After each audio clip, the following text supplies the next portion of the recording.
Harper here with Ghost Dunk. How you doing, man? I'm doing great. I'm having a lot of fun getting ready to check out this awesome matchup between a Broken Alliance and Chicken Nuggets. It's going to be a big match. It is absolutely here in the grand finals. Storm Div this season, capping it off here in what's supposed to be the best div anyway. And it's going to be interesting. Broken Alliance, formerly team name change. They just changed their name in the semifinals. That was a reveal that happened.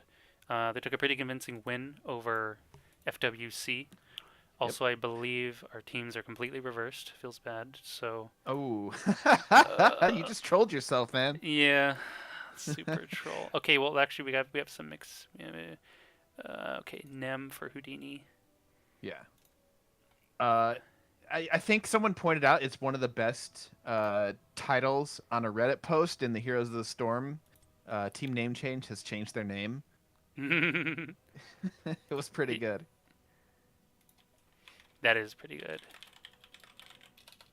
Let's see if anyone else needs swapping. Yeah, so talk to me a bit Ah, about the yes. stats and stuff. Like where are we going? What's going on with these Okay, teams? so looking at both these teams, they both have about the same number of hero pool. You got 35, 39 comparatively with team name change and chicken nuggets.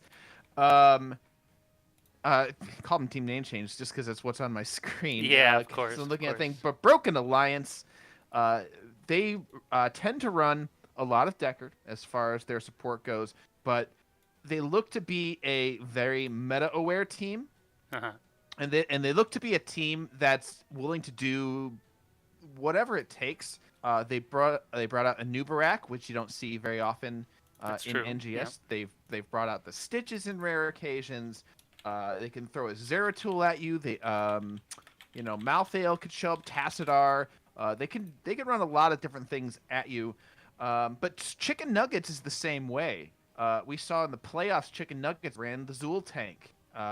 They have a Sergeant Hammer that they like to run, so they can go a more macro composition Cool, cool. uh, in a sense as well. The most interesting thing to me as far as statistics goes is that Broken Alliance opted for map pick. And not only they opt for map pick, the first map that they chose was Battlefield of Eternity. And looking at their statistics, it's the only map they've never won all season. They are 0 and 4 on Battlefield of Eternity, so I'm very excited to see what kind of strats they're going to bust out for this. Absolutely. Yeah, that's going to be really cool. We're about ready to start. I have switched over quickly to the map selection so we can see the picks bands. As you said, Broken Alliance went for Battlefield of Eternity, and we won't be going to Sky Temple or Tomb of the Spider Queen. Chicken Nuggets mentioned everyone's banned out Tomb against them all season long, and it's a feels bad, man. They couldn't get the play on it. Yeah. You hate to see it. You do, you do. And we're also going to take a quick peek at the overall bracket from Challenge just to see how we got here. Um, Chicken Nuggets did skip the semifinals. That'll be interesting to me, kind of see what happens here. Like, Hmm. I'm not saying they didn't deserve to be here, but like, can they take on Broken Alliance, formerly Team Name Change, who looked really, really hot the other week against FWC? They took them 3-0 to get here into the finals versus Chicken Nuggets. So I heard Broken Alliance lost a player, and they have like a Phil stand-in, whatever you want to call it, sub player, Hmm. and they had to mix things up a bit. So we'll see if that impacts their ability to play the same way we saw them play against FWC or not. Right. And Chicken Nuggets, I look back at a couple of their VODs. They look like a very formidable team that know how to take advantage of macro pressure. They know how to run their comp. Like they've got a very strong handle, it seems, in the playoffs so far of how their win condition and how their draft is going to work. Alrighty, well, good to hear it. You heard it from Ghost Dunk, and we're ready to get started. Game one is rolling. Teams are ready, and we're gonna move over to the draft. It's Broken Alliance versus Chicken Nuggets, best of 5 grand finals. So Battlefield of Eternity, pretty interesting map, 2-lane map. So no 3-lane hijinks, but the of course middle being super important. And I'm always curious to see whether teams try to go all in on the race, all in on the team fight, or some sort of hybrid on this map. Yeah. You often have the Hansel ban If that doesn't happen, you'll see the first pick team try and make a quick Hanzo grab, but my guess is we're going to see it in the first round of bans. Yeah, Hanzo, Li Ming. Hanzo's Hmm. number one. Li Ming's probably a close second. It's funny, old days of HOTS, it was always what the Valas, the Greymanes. They kind of phased out. Yep. You still see some Greymane, but not Yeah. even that often. It's just easier with like these longer range nuke poked style heroes, for sure. Yeah. I mean, yeah, there it is, right there. You see, like the the Li Ming is really good for poke. Before it was the Vala Greymane when there was no clear race winner. Right. But what'll happen is you'll pick Vala or you'll pick Greymane, and the other team will just pick the other one, and then you get the Li Ming for poke. And Li Ming is really good at whittling the immortal down. If the other team goes in defense, they have to either take the Li Ming damage or they have to allow them to get the immortal, and so it's very hard to defend against a team with a Li Ming. It is, I agree. For nice flexibility there. So some interesting bans. I mean, here the Medivh. They clearly have a Medivh player. We'll probably see this ban throughout the entire series, unless they feel like letting it through. Maiev ban, not necessarily the best Maiev map, um, Hmm. off the top of your head, but Yeah, nonetheless, there is a lot of cluster fighting, and she can get value there. But there's no like rotation value, or it's kind of hard to gank people correct. on this map outside of like I don't know, you run at them at their immortal or something. I don't know. It's not my favorite ban anyway. Yep. Yeah, Abathur, another character that both these teams like to run. I believe. Let me look at the stats here. Broken Alliance actually likes to run it more than Chicken Nuggets. Not a surprise. Both of those heroes coming out. The Medivh and Garrosh feel like off bans because you have the Hanzo first ban, and then you either ban the Diablo or the Genji, and now Broken Alliance get both. Yeah, I'm Diablo's my favorite hero in the game, although Mal'Ganis is pretty swag right now. Of course, he's not in the Hmm. final available in the finals, Yes. but Diablo is just so useful. And you can say that without bias. Super strong, just demands a response and demands sort of cautious playing around him, or he'll just grab you. Hmm. Greymane Murd and Abathur. So we see a hat target clearly in this Greymane Murd, and also pretty Yep. strong. What I'm curious to see, again, Abathur can always soak lanes in the mid phase. I Hmm. mean, in the immortal phase. So we have this Genji as well, who could maybe skirt around and try and hunt the Abathur if he tries to body soak. We'll Yeah. see. We'll see how that goes. Yeah, I mean, he's really just a global. And the question for me is, do they go Abathur solo support? They've got the Greymane, which says you could go for a pretty, like a hyper carry style with the Right. Greymane, especially with the Cassia ban on the Greymane. That looks like they are indeed going to go all in on the Greymane clone, which is pretty popular historically, but it's kind of out of favor.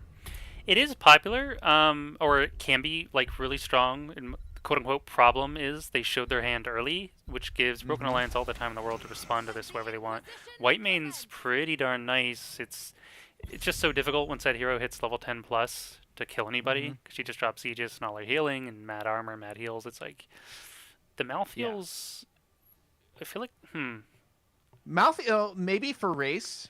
They've played Malthael before in NGS. I can't check his win rate actually. yeah, I'm interested. Yeah, I like him on the race. I just feel like they could have saved this pick until Mhm. the end and not necessarily pick it now because Malthael doesn't like burst damage, and guess what? They just picked up Thrall Toronto. Yeah. um, I, quite a bit of burst out of both those heroes in combination, of course, with the Murd and Greymane. So I praise this White Main's ability to save people, but Malthael, this particular Malthael, might sort of play on the edges of the fights, could get caught away from the White Main. We'll see. We'll see. yeah, yeah, Malthael might have been in their plan this entire time because they picked this map and they know what's coming on. They go for the Rainer. I like it. I like it a Rainer lot. actually, yeah, Rainer actually a pretty popular common pick for Broken Alliance. They've chosen him in quite a few of their games, and he's got a one. He's 5-0 for them. Wow, nice, solid. I like it here. I think the draft didn't necessarily need tying together in any specific manner, but Rainer's a nice, Hmm. well-rounder. Does well against a lot of these heroes. Greymane tries to run in, Thrall tries to run in. They'll eat a bullseye if someone needs saving, Yeah. What etc. comes what Yeah, what stands out to me in Broken Alliance's draft is the lack of CC and lockdown with a Genji on your team. So you've got the Diablo, you can get the wall stun, you can get the flip, but the only other real lockdown you have on their team is White Main Root at 13, and that's not incredibly reliable compared to a Muradin Tyrande Thrall. Yeah, this is the way the Malthael also seemed a little out of place to me in that Hmm. sense. Doesn't really tie into their like Diablo game Yeah. plan per se. But if they can get someone low enough, of course, they can always look to execute with last rites. Yeah. That's true, and it makes me feel like Malthael is going to be a solely macro hero. He's going to race the immortal. He's going to get camps. He's going to push lanes. Going to deal with that, help deal with that Abathur, and not so much as far as team fights goes. I think they're going to look at just trying to macro this map. They've got Raynor, they've got Malthael. That's a huge amount of race, uh, but compared to Tirana, Greymane, and Greymane Clone, I don't know if they can match up. I guess we'll find out. But for in the blue corner, it is Broken Alliance, Nem Avenger on Diablo, Met on the Raynor. That is Satat on the White Maned and Sliptachi on the Genji, and it'll be Evasion on the Malthael. And over on the side of hell, we've got Chicken Nuggets with Houdini playing the Thrall, Drunk Dwarf on the Abathur up top there. Uh, August playing the Tyrande, Etan on the Greymane, and Mysticles bringing up the tank on Muradin. Mysticles, that's a familiar name to a lot of people. Yeah, Chicken Nuggets were able to add him, and I forget who else. Maybe it was Eton? I forget which other player to the roster before the playoffs, for the roster lock, as it were. And I didn't get to see them play in their initial match. Of course, they made it to semifinals, skipped semifinals. Here we are. So both teams are going to be put to the test here tonight. There's a little action down here on bottom. They look to pull Mysticles under the tower there, but with Dwarf Toss available, he's in no real danger. Yeah. It looks like Broken Alliance not going to go for the full all-out race as Raynor has gone ace in the hole instead of Exterminator. I was looking at that, yeah. I almost wished he did go Exterminator. Oh, Muradin could be in trouble. Mysticles, does he go down? He had the Abbot hat, but Candy King Muradin. King no more, at least for 12 seconds. He will have to give up his crown. First Blood, just maybe a little greedy there, playing a little too much with this, you know, Diablo Raynor, who can output a lot of threat to him when he's low. Yeah. Broken Alliance going to use this opportunity to at least grab the bottom camp. They try to grab the top camp as well. Malthael up. It looks like Thrall is going to steal it away from him. Evasion just doing the damage for Thrall, and he walks in and takes it. Yeah, they committed this Genji top lane pretty much the entire time. I would have liked to see him basically participating in that fight a little more. You saw him just hiding in the bushes, waiting until they took the camp, then he runs in. Feels a little strange, but not the biggest deal. It is just a Kaiser camp, and they're getting some decent value in bottom here. Of course, keep in mind, once we hit level 7, Abathur's liable to take SCV. Only hero left in the game who can repair buildings. Yeah. SCV, otherwise known as the Mule to people Mule. who don't play StarCraft. Thank you. I'm a No StarCraft guy. Yeah, that's fair. But yeah, I think Genji is playing the role of bodyguard up here. Malthael is clearing the waves, making sure there's no structure damage, and Genji's saying, you want to go on this Malthael, which is really his weakness. You have to go through a Genji first. Mysticles. Yeah, check out this invade. Yeah, Broken Alliance off all by himself. Got an old school Korea bluff there from Murray. Yeah, he had the Abbey hat. He's basically just here to delay him, screw with him a bit. It actually bought his team time to pick up their Bruiser camp, even though they started it later. Yeah, back in the day, you used to see Noblesse would just run at teams in camps like that as Muradin or another tank, and they thought the rest of the team was behind them, so they would just scatter and leave. Pretty standard talents here. Frostwolf pack for Thrall at 4. That's pretty interesting. That's probably about the only sort of, not out of place talent, but just mildly unusual. I like the talent, though, if you can complete it. Hope you don't miss on that last stack and reset it. So Abathur's, whoop, we have a pause. So I was going to check in and see if Abathur needed a body stoke, or if Abathur was body soaking, excuse me. So this is a Chicken Nuggets pause. Lag from Mysticles, feels bad, man. Yep. You have to wonder if that was happening to him earlier. Likely. The great Greek hero. Um, yeah. I hope this doesn't keep happening to him. I don't Yeah, mind the pauses. Just like, I hope he doesn't get a micro spike in a fight as like a Murden yeah, frontliner with an Abbey hat. You have to play the sort of aggressive. I mean, that's what Murden does in general, right? He runs around and just causes trouble and annoys people. yeah. Typically, like in a rotate map, you'll see him stall the rotations. Of course, here we just saw him dive a bruiser camp 1v2, 1v3 essentially, and just run away.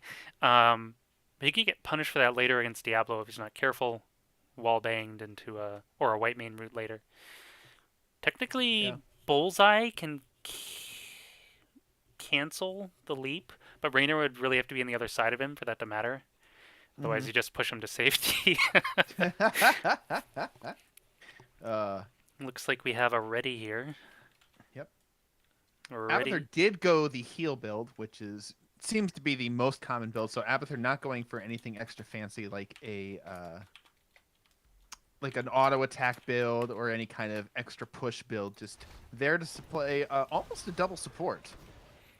Yeah, a little interesting. Again, 2-lane map against a Malthael. He won't get too much value out of the Carapace stuff on the creeps, at least Hmm. at this stage of the game, but could pay Oh, dividends here in the middle. They were able to clear up evasion. bottom lane with the Bruiser camp Khazra, but Murden again.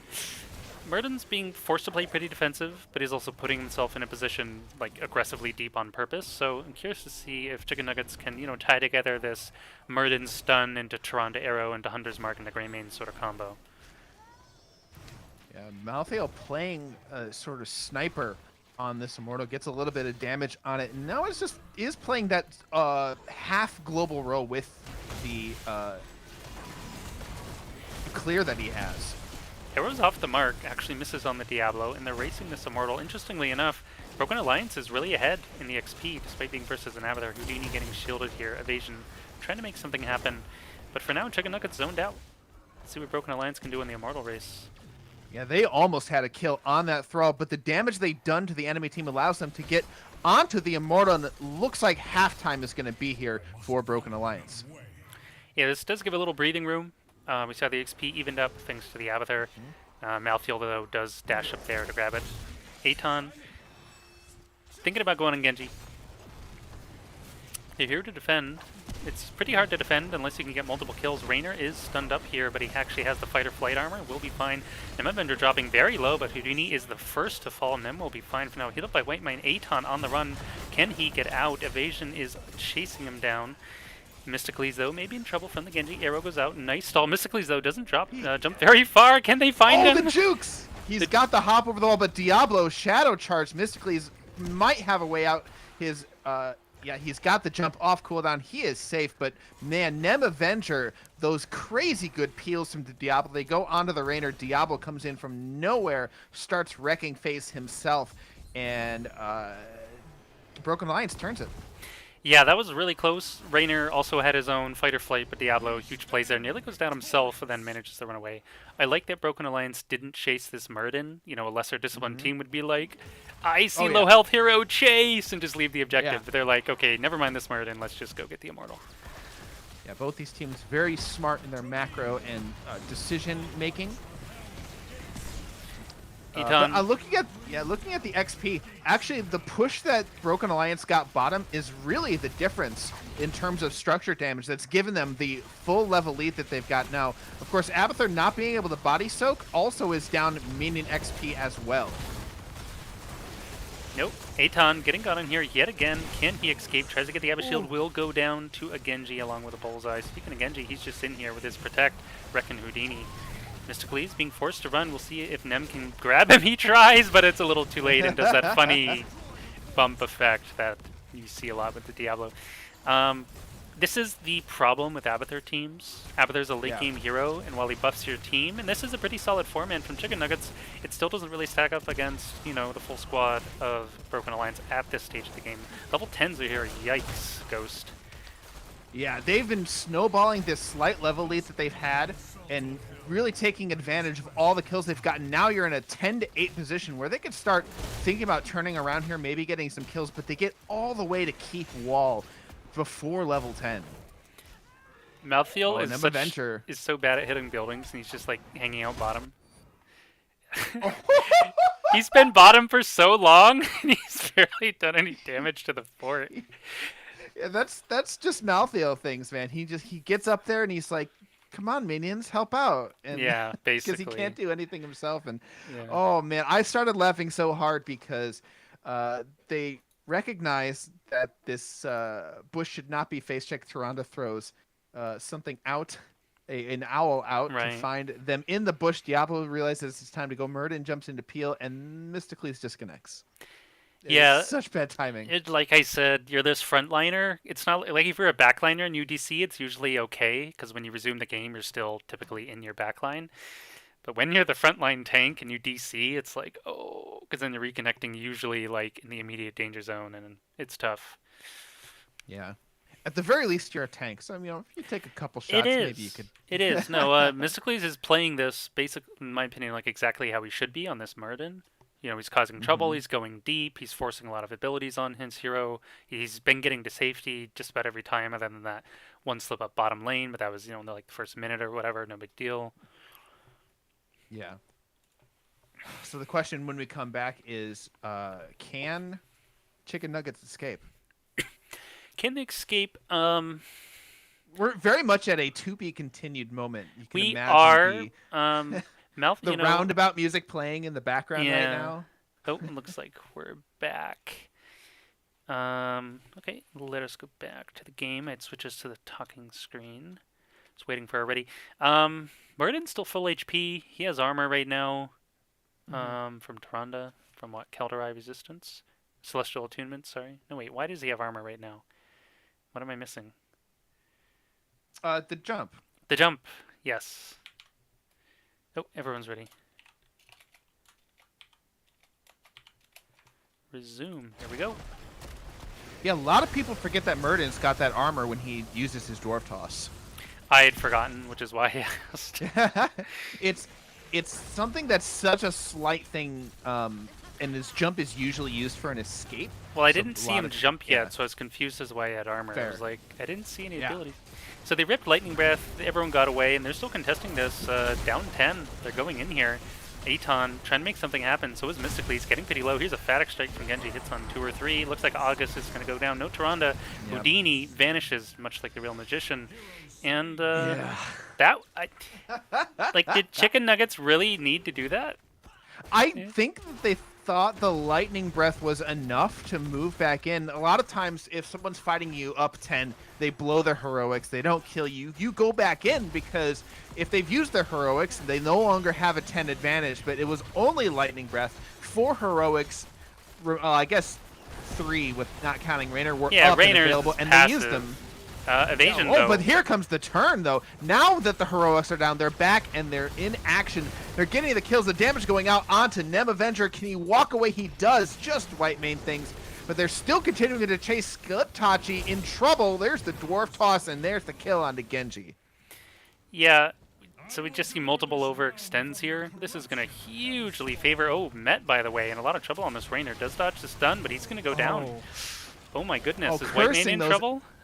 Yeah, cursing those Abathur mines right now. Yeah, feels bad. Oh, Oh, Diablo. what?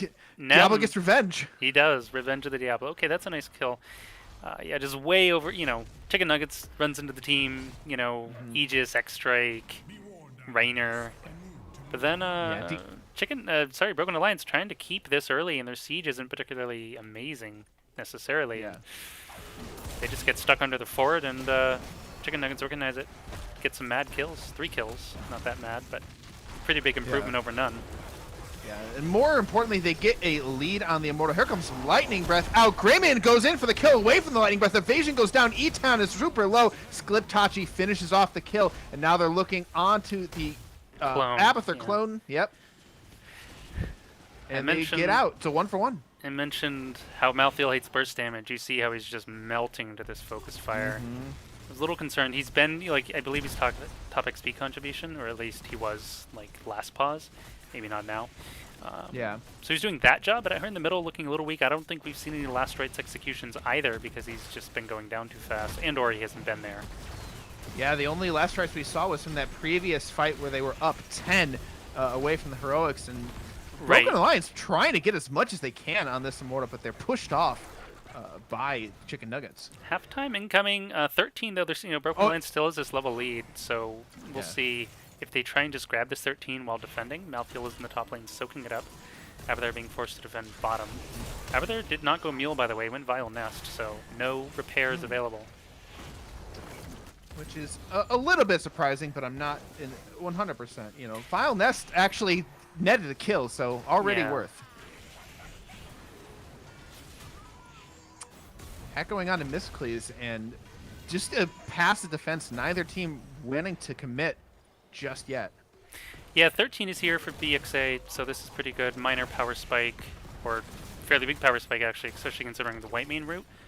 They've been lacking the second stun. You talked about this in draft. We'll see if they can make use of it here. They're a little split up though. I'm not sure I like this from Broken Alliance. They're going to want to focus a little more. And Avenger just goes in hard alone. He's just going to get focused, not to see if he can make it out of here. Dadak strike. Here's the Sunder. Here's the Lightning Breath. Thrall is down. Let's see if they can clean up. Mystic's on the run. He is going to get executed by the last rites. Clone goes down. Aton is 1v5, literally. I'm not sure why he stuck around, but they'll bury him for it. That's 3-0. Yeah, I mean, Malthael can't get focused down if he's off soaking. His job at the moment is to get camps to soak and then come in and cast last rites and then leave. Exactly, and he did it well there. So what I'm concerned about Chicken Nuggets, and this is the second time they've done it, is they've picked a fight they don't really have any business fighting, and again, they lose 3 Yeah. heroes over it.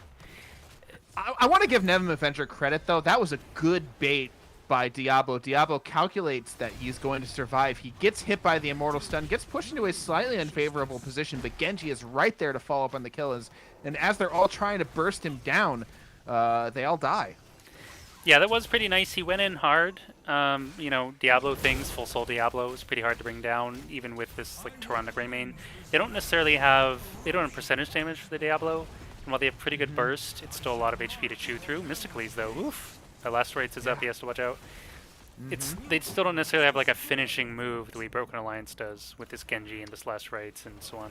And of course Diablo also now going for the devastating charge. Basically this more or less the standard like hybrid Fire Stomp into Q build. Yeah. One thing I didn't notice about Broken Alliance's draft, which I'm really liking, is the incredible amount of sustain they have against a team that has basically no burst outside of Tyrande.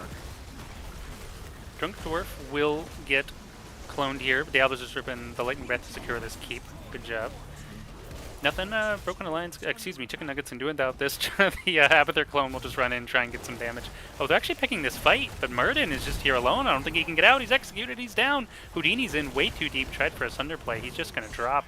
Chasing Tyrande or Eton. Who did he want? Tyrande's a much easier kill. Greyman will get away there with Eyes in the Dark. Or will he? They're still chasing him all the way to the core. That's it. Nem gets the grab.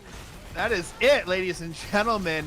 Chicken Nuggets try to make a Hail Mary play, chasing him down 16-13 to see if they can try and find some kind of kill. Broken Alliance see it and immediately turn it around and taking advantage of their talent here and take game number 1 here on Battlefield of Eternity, their first win on BOE all season. Yeah, well played to them. Chicken Nuggets looking a titch shaky. They're Murden at a few disconnects. I think they had, they needed to try and make something happen at the end, but it was a little disconnected. They didn't all go in. It was kind of like this 2v4, 2v5 sort of thing. And then I think their teammates realized they ran in and were like, oh, crud, let's help them. But then, like, 1 or 2 died, then they all tried to run away, and it doesn't work. But it was kind of a slow rush. It was like the Abathur clone expiring. If you want to make a crazy play like that, wait until the Abba clone comes back up. I mean, you're down 16-13 if you're saying, okay, we need to make something happen. We cannot get back to 16. Play with vision. Go try and invade one of their camps when they don't expect it. Don't stagger after them, as your one of your ultimates is going down. One of your tools basically making it 4v5. Yeah, the Avatar is really ambitious on BOE, in my opinion. I don't think there's quite enough breathing room on the map to leverage all the heroes' strengths. It's not that it's impossible, like, oh my god, never pick Abathur on a BOE. It's just, it didn't look easy. Like, they made the game a little bit harder for themselves. Maybe, of course, you have to give credit to Broken Alliance's draft, which was really, really solid, as we saw, very well executed. 15 to Yeah, 4 here, and in the stats, Rainer finishing up at top damage. yeah. White I Mane, think yeah. yeah. What I wanted to see from Chicken Nuggets in that draft, they first picked Abathur. Go all in. Go solo support Abathur. I don't know that the Tyrande got them anything great.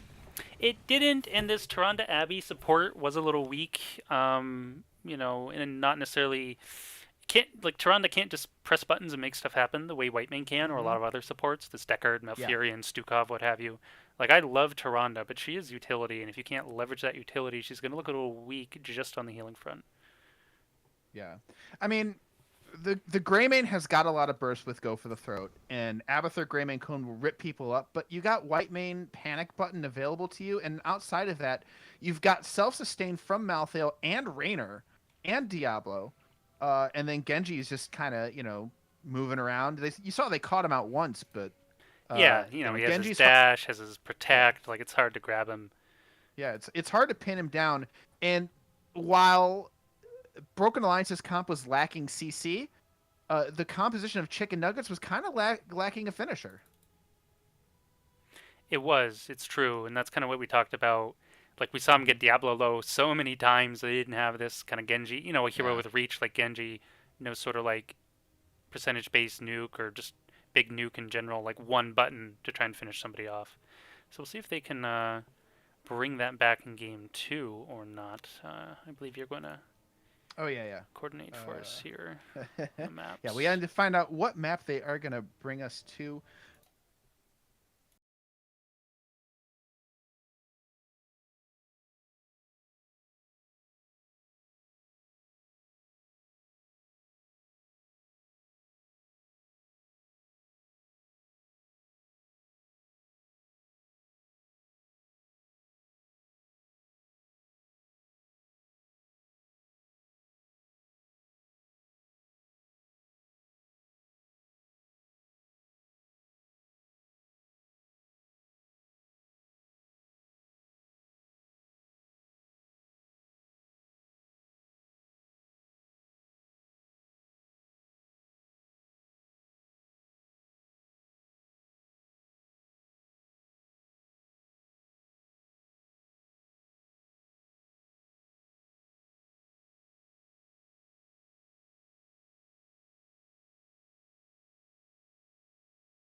All right, I forgot that. Meant to add some music and our like brief mute downtime. We're back stream. Let me see here. Hello. Hello, welcome back. Just had to do the map stuff. Looks like we're all set. So have the win here. Um, have to do a quick score adjustment. That'll be one for them. Okay, let's make the lobby Cursed Hollow is where we're gonna go for game two, and I believe you said Chicken Nuggets chose that. Yes, Chicken Nuggets map pick from them. Do we? I think we might see the Abathur again. This is where I really would like the Abathur. You can totally like you just 3 lane maps. I don't know. It's kind of like the Vikings. It's just I mean, Abathur's better than Vikings on a 2 lane map, but it's just the effect. Yeah. Like you don't have the room to breathe that you want. Just not there. All right. Team one. I'm gonna take a look at stats here. Cursed Hollow, team name change 2-0 on this map, but they're undefeated on many, many maps. 5 of them they were undefeated during the season, so not a lot of information there. And actually, the fact that they've only lost in Battlefield of Eternity made that an incredible choice for them. Taking a look at Chicken Nuggets,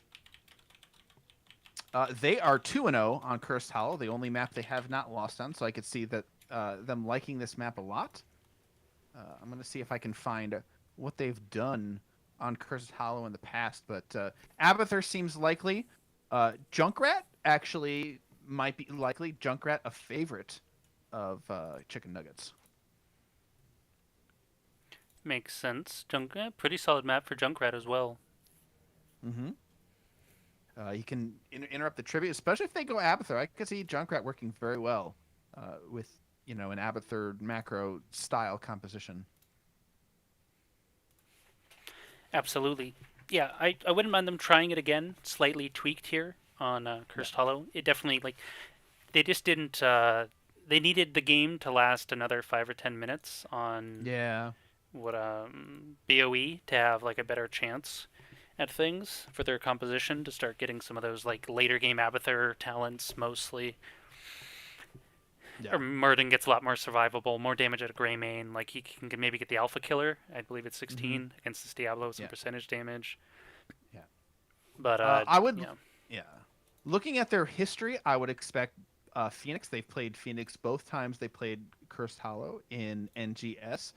They've played at Dahaka before, so going in on the global, but it looks like it could have been in response to an Abathur in that particular game. Uh, they've gone ETC, so uh, Chicken Nuggets, I expect to be heavier on the macro side of running this map.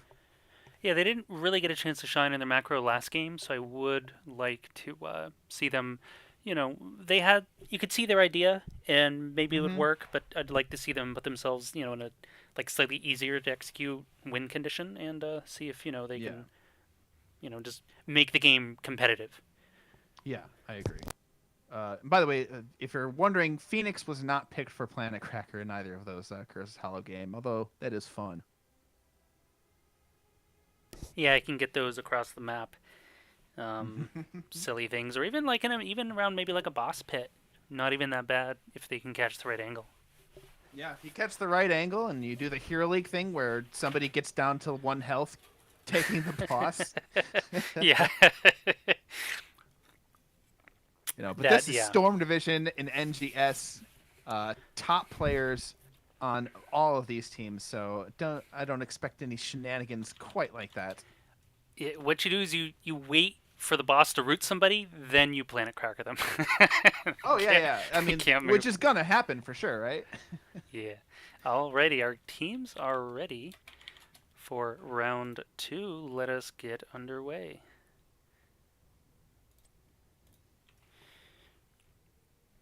Alright, if you're just joining us, this is NGS Season 5 Storm Division Grand Finals. Broken Alliance versus Chicken Nuggets. Broken Alliance is up game one. I am here with Ghost Dunk to bring you all the hot Storm action. Let's see if Chicken Nuggets can redeem themselves here in game two. I believe you said they went for map pick. This is their map, as Yep. we were discussing. So we're going to see Broken Alliance with the first pick. I've seen this a lot in Storm. Most teams are going for map pick first, almost exclusively, at least in the games like I've been doing. Oh, Um, very interesting. I've seen first pick from all the other games that I've yeah, watched. that's what Professor Div A. Bobo was saying about Heroic as well. Like everyone's going for first pick, and he was like, "Oh, in a total change of events, they went for a map pick," and I was like, "Everyone's been doing map pick on me." So it's interesting to see what different teams value, for sure. Genji immediate ban from Chicken Nuggets. The white main ban is not a surprise. Just makes me think that a Broken Alliance values white main very highly. Yeah, I mean that hero pretty much single-handedly ruined what Chicken Nuggets wanted to do last game, which is jump at people and try and murder them. And White just like, no, not gonna let you. Not, So no Vikings yeah. today. But Broken Alliance banned the White themselves though, which is interesting. And Medivh is up. Pretty solid Medivh map here as well. So Chicken Nuggets definitely have some options. The Genji gave them a lot of trouble. I mean, it's Genji. You let a Genji through, most players at this skill range are gonna perform really well, have high Yeah. impact. Unless for some reason he's like uber hard countered with like, I don't know what, a bunch of point and click stuns or silences or something. Immediate Dahaka snap pick from excuse me, Broken Alliance as Diablo banned out. The Diablo Genji combo was pretty strong last game, and you can see why they chose him first. Absolutely good, smart respect bans here. Take away, a strong, like, not even particularly difficult to execute win condition. I'm not saying Genji and Diablo are just like a snooze to play. It's just like, you And know, that's why, ladies and gentlemen, that's why they picked the map. woo! Ah, but there's some Muro, Oh, baby. You were talking about oh how my Chicken God. was gonna bring the macro game, and oh Yeah. my goodness, Abathur Samuro is the biggest macro game you can probably get out of just two heroes. Like, Doubling down on the Samuro Abathur. Now the name of the game is Do Not Fight. And in response, Broken Alliance picks a hero that says, "No, you must fight me" in Arthas. Arthas Dahaka Cassia, pretty interesting. Arthas Dahaka can really tie people up. Mm-hmm. Vaguely surprised they didn't just go for Rainer again. This is like 100% ace in the hole procs all game long off Arthas. Yeah, But of course, yeah. Cassia can be super strong. I believe, at 13 or 16, she has a like damage talent off slowed heroes Um, anyway. I think it's I was 16. just gonna say that. Yeah. Yeah. So By the way, it is BO5. If everybody was wondering, this is best of 5. We're gonna see if Chicken Nuggets can bring us tied up in the series. It's currently 1-0, and I'm gonna call it now. Syndragosa. I wouldn't mind it, especially if Arthas doesn't need to tank super hard. Right now he doesn't. Off Mm-hmm. these next two picks, he can probably decide that. I spend Fortitude at 7, keeps him alive through a lot of stuff as it is, and of course, we can heal with Death Coil, and they haven't shown their healer yet. I'm curious to see what that'll be. The Medivh was banned from Chicken Nuggets this time, by the way, so kind of some reverse bans. A Nubrak? Huh? The Anubrak is a surprise because I feel like Cassia eats him up. She does, but what's a surprise to me is I expected Abathur Samuro to be let's avoid fights and just do map stuff, but Anubrak Oh can't really yeah, do true. anything other than pick fights, really. He's got the Beatles that can That's help with. true. He's okay in a lane, and they're going to be going around the map as 3. He's got an escape. Hanzo's got an escape. They have You the know. web. I do like this better in Hmm. terms of an Abathur idea. You web one, go in. Hmm. Even like if Abathur's hatting, Oh. you kind of make the fight even. Li Ming I love it. Brightwing. Yeah, Cassia Lee Ming will murder people very well. Brightwing, Arthas, Dahaka, they're all saying you're not getting away. Didn't we see this out of? Pretty sure Broken Alliance did this during their series versus FWC in the semis. In the semis, I'm almost positive they went Daka Brightwing. It might even been on Curse Hollow. I think it was. I think it was game one, and they destroyed with it. And they were against an Abathur, Hmm. but they weren't against the Samuro. Basically, they just out globaled and out soaked the other team trying to do the same thing because they Yep. had two heroes who could also immediately join the fights. Of course, Abathur can join fights with Hat and Clone, but Brightwing Yeah, Dahaka, really. you know, Yeah. The only thing Broken Alliance doesn't have is a really good camp hero, which of course Chicken Nuggets has in Samuro. it's true. Unless Brightwing, did she still have her bribe after her rework? No one I, really goes it if she does, that I know. Anyway, yeah, what I've been seeing in from what I've seen from top players is they basically go the hyper shift build, right? which is what used to go in the old Brightwing anyway. Mm-hmm. So she hasn't really changed, just gotten a little bit different. Yeah, Brightwing build, or I believe Satat goes some sort of Mystic Flare utility build, or like the Silence later, an extra cooldown reduction Hmm. when you hit heroes. That's what I saw him do last time anyway. I'm not saying he'll do that here per se, but we'll find out soon enough. As we get going here in game two, Chicken Nuggets looking to bring him back, but Broken Alliance first here in the blue corner, and it's met on the Cassia, Satat on the right wing, Sliptachi on the Li Ming, Nem Avenger on the Arthas, and that will be Evasion on the Dahaka. All right, and on the red side, we've got Chicken Nuggets with Etan playing the Hanzo, Mysticles on the Anubarak, August playing the Tyrande, Drunk Dwarf on the Abathur, and Houdini gonna play some magic tricks with Samuro, and that's Chicken Nuggets. Brightwing does go for the hyper shift at 1, makes a lot of sense, especially um, because the old hyper shift you had to heal heroes, I think, to cool down, but now all you need is minion death, so it actually encourages you to split push with the hero because you can shift around to a lane. Maybe you teleport to an offlaner, they port home, and you just chill in the Hmm. lane, and then your hyper shift's still up reasonably quickly. Top lane run here from Chicken Nuggets. 3 people up here. Taranda's making her way out of their bottom. They're looking to just cheese a tower. Daka, though, slowing things down.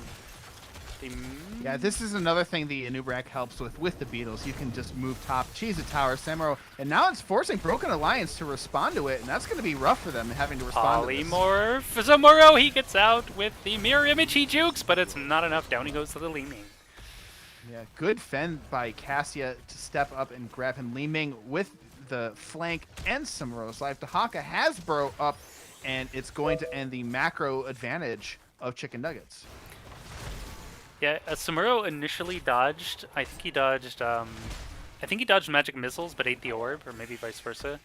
But he juked. He tried. It was so close. Yeah, I mean, Li Ming put down. Props to Sliptachi for playing the Li Ming and forcing him into a no-win situation. He dodges maybe some of the Li Ming damage, but that forces him into auto attack range. It was a really funny moment where Nem Avenger was chasing down Aton on the Hanzo and made him use his natural hatchet. Some funny lane stuff going on here, but this is kind of to be expected, especially given the draft from Chicken Nuggets. This like slippery, janky sort of move. But look at the invade bottom going on here. Yeah, who invited these two to this party? The Brightwing teleports in, but they back off as the camp has already been taken by Chicken Nuggets. Solid idea. I feel like they might have been in a little too deep, even if the camp wasn't taken yet. Arthas was like running over, but he wasn't there. If a hard fight happens, I'm not sure who that favors offhand. Yeah, but you can see Broken Alliance, they're playing the game. Oh, Dahaka finds himself a bug. Rough times for Drunk Dwarf. Actually missed that. Oh, that wasn't First Blood. They got the same out earlier. He must have been body soaking this bush, because his body was in the lane like he'd been dragged out. It seems a little... I didn't notice when Dahaka got there. It just seems kind of greedy trying to body soak versus double global. I mean, I guess you have to try. Yeah, my guess is Abathur thought Dahaka's Brush Stalker was down, but I think Right. it just came up. Most likely. And Chicken,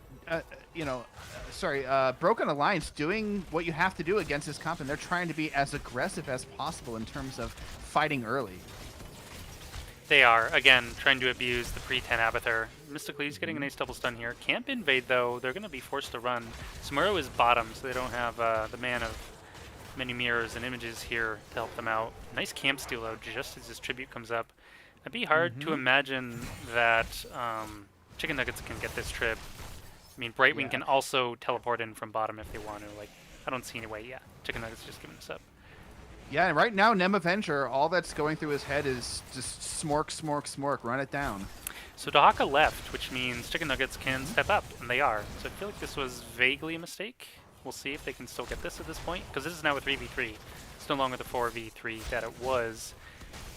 So I thought this was free, but I wasn't expecting the Dahaka to run and basically let Chicken Nuggets step up. So maybe the reverse is happening.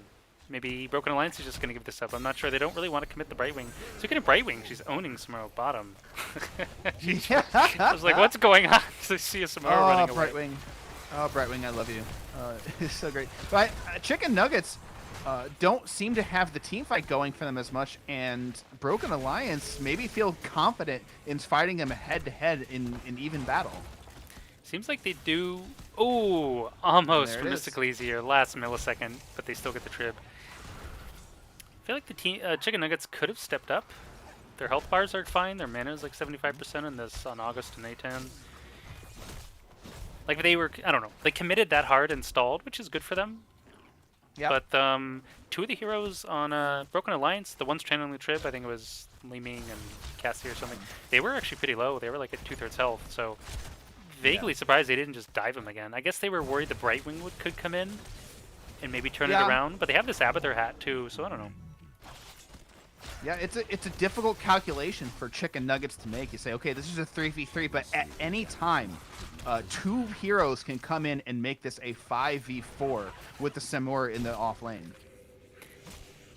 Yeah, so we see Chicken Nuggets having this, they only have one global, although Samuro is a pseudo-global, so it probably depends a lot on if he takes the level 10 mirror image of Bladestorm. Nem Avenger getting gone on here, uses the Iceman Fortitude, will escape the CC train.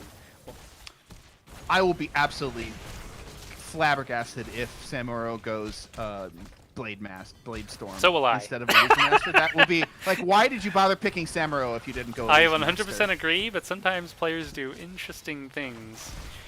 Speaking of interesting, we did get the mule this game. Makes a lot of sense. Way more value. Yep. And they're trying to shut down. Excuse me, Broken Alliance. It's so hard to remember their name. They're trying to shut down Broken Alliance from doing the same thing that they're doing, except not as well, and that'll really give them an advantage. But Dahaka Brightwing make it a 2v1 and eliminate Samuro, and that's really rough for Chicken Yeah, Nuggets. that's a pretty big loss. They get to soak up this bottom lane. Middle has a really fat wave pushing in. Well, not that fat, but the Night Camp was here. This will let them accelerate towards 10. So let's see how much they can snowball this. You know, they did it super well last game on Battlefield of Eternity. Cursed Hollow, there's some more breathing room for Chicken Nuggets to make comebacks and plays. They really just need 10. Chicken Nuggets can't do too much other than stall until they hit 10. So probably won't see too much out of them until then when they get the clone and the web and the dragon arrow. Like, they have CC for days. I'm mildly concerned they don't have enough damage to, because like Cassia's kind of hard to kill Oh. as a ranged hero. Arthas pretty hard to kill, and he did go Army of the Dead. No Syndragos is that face. Yep. It is sad face, but he did go Rhyme, which I feel makes him almost unkillable into the composition of Chicken Nuggets. It's true. A lot of it's like Hanzo, Samuro. Rhyme is outside of Sonya's Tough as Nails. It's the best normal block in the game, like hands down by far. Boss Both picked up teams- here. Yeah, grabbing us with the Hanzo, you're gonna see Chicken Nuggets try and grab as many bosses as possible. But here's the curse for Broken Alliance, as they have a boss pushing with it. You've got Dahaka going off to clear the boss top, but this is a huge early game lead and advantage for Broken Alliance. Yeah, they managed to at least trade bosses top, which is nice. But this is obviously with the curse, they're going to get so much more value out of this. Bottom keep wall 100% going down along with the towers. We'll see how much more they can get. 10s are here for both teams. We have the web, the dragon arrow, the clone, shadow stalk, and of course the what's it called, illusion master for the Samuro. The Leeming laser though burns the web like it's basically non-existent. So we'll basically like they should probably need to web the Li Ming, which isn't necessarily what you always want to do. But without webbing the Li Ming, the web's basically pointless unless they wait till she late. Anyway, a bunch of weird things have to be true. I will be so surprised if Broken Alliance does not get a keep here. This boss is looking insanely healthy, but here comes a huge defense. Houdini, though, getting very low. And here comes the Cassia lightning. damage. Oh, that's just on the Dragon Dwarf. Yeah, it's if just on the Hanzo Dragon Arrow landed, slip touch and Li Ming dies. He had like 5% HP. The Dragon Arrow would just barely miss though. So I thought one or two heroes would go down and maybe stall this push, but they're still going. 8.5 minutes in, they're on Core Ghost. Houdini. Yeah, Abathur, Samuro, you do not want this to go to late game. If you can at all prevent it, at the very least, you can get yourself some core damage. But this looks like it could be game with this boss still hitting on the core. It's going down so fast. This could be game number 2 very quickly, going over to Broken Alliance. Oh my goodness. 8 minutes, 50 seconds, 4-0. What a quick game. Yeah, and I hate to say it, but typically that's not what you really see. That's not usually how people play Samuro Abathur with the Tyrande. No, again, this Tyrande and Nubrak, it's part of a completely different composition. Like you take Abathur, Samuro, and then you take a Nubrak Tyrande. They belong in like different draft archetypes, really. Yeah, I'd agree, and like I kind of see what they're going for. Just Chicken Nuggets plays Abathur twice in a row. I really want them to commit to the solo support Abathur. I feel like it'll be really good for their playstyle. Yeah, they need to commit to more synergy, something, because game 1 was a little iffy. Maybe they draft that same team on a different map. I don't know, but I like what they did here initially. So they keep opening with an idea, but not necessarily completing it as much as they could. Because we saw, I think, Abathur Greymane last game. Here we see Abathur Samuro. So they have a very good like foundational idea. We just need to see them pull something out of their hat that's just a little more sensible or maybe easier for them. They need to put themselves in a position to succeed, and they did it better here in game 2, even though the game ended sooner. Draft, at least on paper, they put themselves in a better position. Yeah, that could have been something that worked in scrims, but whoever they were playing in scrims must not have found the counter for it, because Broken Alliance knows exactly how to deal with that composition. Yeah, I mean, Yeah, I would just like to see. Yeah, you either double down more on the split push. Maybe you get the Brightwing for yourself instead of this Tyrande, for example, and then you actually have the double global, and like Brightwing can teleport in on Samuro and try and get kills or whatever. Um, just Yeah, something. well, Yeah. we're gonna see though what Chicken Nuggets else has under their sleeve because they go for map pick once again, and we are going to Infernal Shrines. Infernal Shrines. Okay, well, we need a minute here to update score Beautiful. and also update map stuff. You said Infernal Shrines from Chicken Nuggets. Yes. Alrighty, one moment.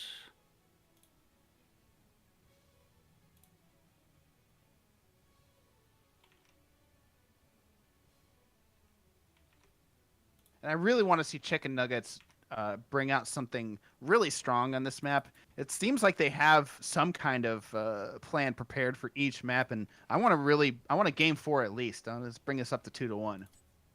Yeah, they have a lot of potential. It just needs a little more tying together. Just a little more, and then they can Mm-hmm. make these games competitive. But you're fighting a team like Broken Alliance who have a very consistent draft idea and who are executing it very, very, very cleanly. There's Mm-hmm. no room for error in these matches, and unfortunately, not quite there yet for Chicken Nuggets. But like you said, Mm-hmm. it is the best of five. Crosby TV says, let me draft a game." Well, Chicken Nuggets might need it, sir. Might need it. No, Yeah. no I flame. yeah, it seems I feel like Crosby would do well in a coaching position. Yeah, agreed. I think he's got the skill set for it. That game actually, I do want to see how long that game was. Yeah, talk to me a That little bit more about the oh, game. that game was 9 minute 30 seconds, 36 seconds, sub 10 minute game on Cursed Hollow. They get one curse, they get a boss, they run it down with the Arthas, and man, yeah, that's some good stuff. I'm gonna look at the team stats for Chicken Nuggets. They have played Shrines. They are 3-3 on Shrines, so it's one of their favorite maps. So a comfort pick coming out for Chicken Nuggets. Nice. Infernal Shrines is a really fun map to cast. There's typically a lot of Mm-hmm. action in the rotations, and of course the immortal spawns, Punisher spawns, excuse me, force a lot of Yeah. action as well. So I think this map could play very well to both teams' playstyles from what we've seen so far. I really do Yeah. hope we at least get a game four. Chicken Mm-hmm. Nuggets, it feels bad to go through a series BO3, BO5 and not get on the board at least once. Yeah. Um, you know, at least like really put up a fight. And Chicken Nuggets have the pieces to put up a fight. They just need to assemble Mm-hmm. them. Kind of, I don't know. I think this is where we're gonna see that Junkrat I was talking about. They've played him 3 times on this map, but they've brought out things like Medivh. I expect another Tyrande from them as well. I think that she's just a comfort pick for them. It seems to be, but it's just they didn't have like a healing issue that game. They just, Yeah. I feel like they really should have contested that first trip more. Like they did a while and kind of let it go. I feel like they Yeah. could have tried that. Um, and they weren't really With respecting this Brightwing polymorph. It netted them one or more hmm kills in this like bottom lane yeah. keep push, just catching people out. Just minor mechanical things like the Hanzo Dragon Arrow misses, Leeming doesn't die, she comes back in. Like hmm even if they just kill the Leeming there, maybe they don't lose the game. Yeah. Maybe they I, still take some core damage. Just something had to go right for them in some small way in that game, yeah. like to extend the It's duration of it. yeah. With an Abathur Samuro, you want a good 3 man, and their 3 man just wasn't scary enough. You've got the Anubarak with, I guess he's got CC, and you've got Toronto with CC, but Hanzo just with the 3 man, I don't think he's enough. Yeah, exactly. I wanted to touch on that before, so I'm glad you brought it up. Normally you want a strong 4 man, but of course with Samoro, basically it's a strong 3 man. You can draft it, but like you said, you hit the nail on the head and not scary enough. Can do something, basically just throw out a little damage, a little lockdown, but Hmm Anubrak isn't really durable enough to hang out that far. And Tyrande out, like she has long cooldowns on Yeah. like her playmaking, her combo slash playmaking skills. So there's no sustainable threat either. Yeah, I completely agree, and Brightwing is a rougher support, like is trouble dealing with burst, but with a Hanzo being like your hyper carry, Brightwing I feel can do a really good job of just handling everything. You get Arthas going Rhyme, and he doesn't care about anything. Uh, it's such a confident game from Broken Alliance. It really is. Again, I'm a huge fan of Brightwing, huge fan of Arthas. These heroes that not every team necessarily picks a lot, like in their given class, but I love it when teams just bring it out and just crush games with it. They just look so strong, Yeah. and then you're like, why aren't more people picking these heroes? They're actually pretty good when you know how to use them. Is that like, Really strong stuff. Yeah. yeah, yeah. I mean, but Chicken Nuggets, they don't have just one type of draft. I mean, I'm looking at, before they've run Zeratul Kael'thas. They've run Sonya Jaina, and with a Maiev, with a Rhaegar, of all things. So you can expect the unexpected from Chicken Nuggets. I have no idea where they're going to take this. I guess we'll find out as we're ready to go in Game 3 here on Infernal Shrines. If you're just joining us, it's NGS Season 5 Storm Division Grand Finals, Broken Alliance versus Chicken Nuggets, with River and Ghost Dunk bringing you all the action.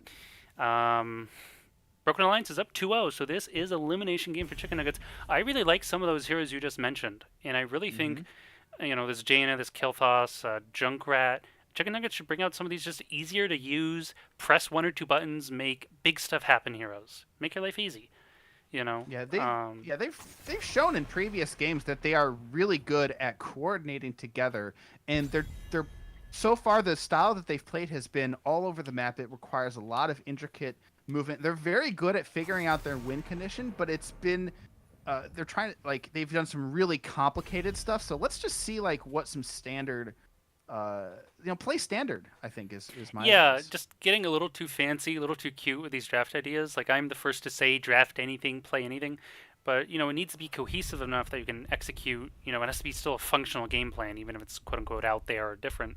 I'd like to see them just pick something a little more straightforward for themselves, more reliable, more well-rounded, less unless we reach this point of the game we auto lose, which is basically what happened the last two matches. And on Cursed Hollow, of all things, I thought they would be able to stall the game and let this Abathur Sam come online, but that snowball feels bad. Yeah, the individual play coming out from Broken Alliance with the Dahaka taking the Samurai out, getting the teleport in from Brightwing. They just had so many tools to deal with every situation that Chicken Nuggets could throw at them. Yeah, Abathur gets picked off as well by this Dahaka top. Like the globals from Broken Alliance put in so much work that game, and again, you think if we could have avoided this just one death, stalled another few minutes. Again, we said that game one, but really needed to happen in game two with this scenario. But Diablo Medivh ban, Yrel ban, first ban, and no Blaze. Where's our Blaze Yrel? What happened? Of course, Blaze has kind of been out of favor other than a couple main tank showings. And if I'm not mistaken, Broken Alliance I think even pulled out a main tank Blaze with a Vala hyper carry on Infernal Shrines last time I saw them play. Pretty sure it was nice. them. So it's something really cool and different. I think it was with not that different, but a bit of old school mixed with new school. Old school hyper carry with a Blaze who's quote unquote newer, at least. Back when hyper carry was popular, Blaze didn't exist in the game, so. Yeah. Maiev Deckard, a very strong coming out from Chicken Nuggets. This is definitely more the style we've been talking about. Maiev works so well with all of Deckard CC. Deckard, a very strong healer. Maiev, a very strong character. They did let Genji through, and it was immediately snapped up by Broken Alliance, but I like it so far.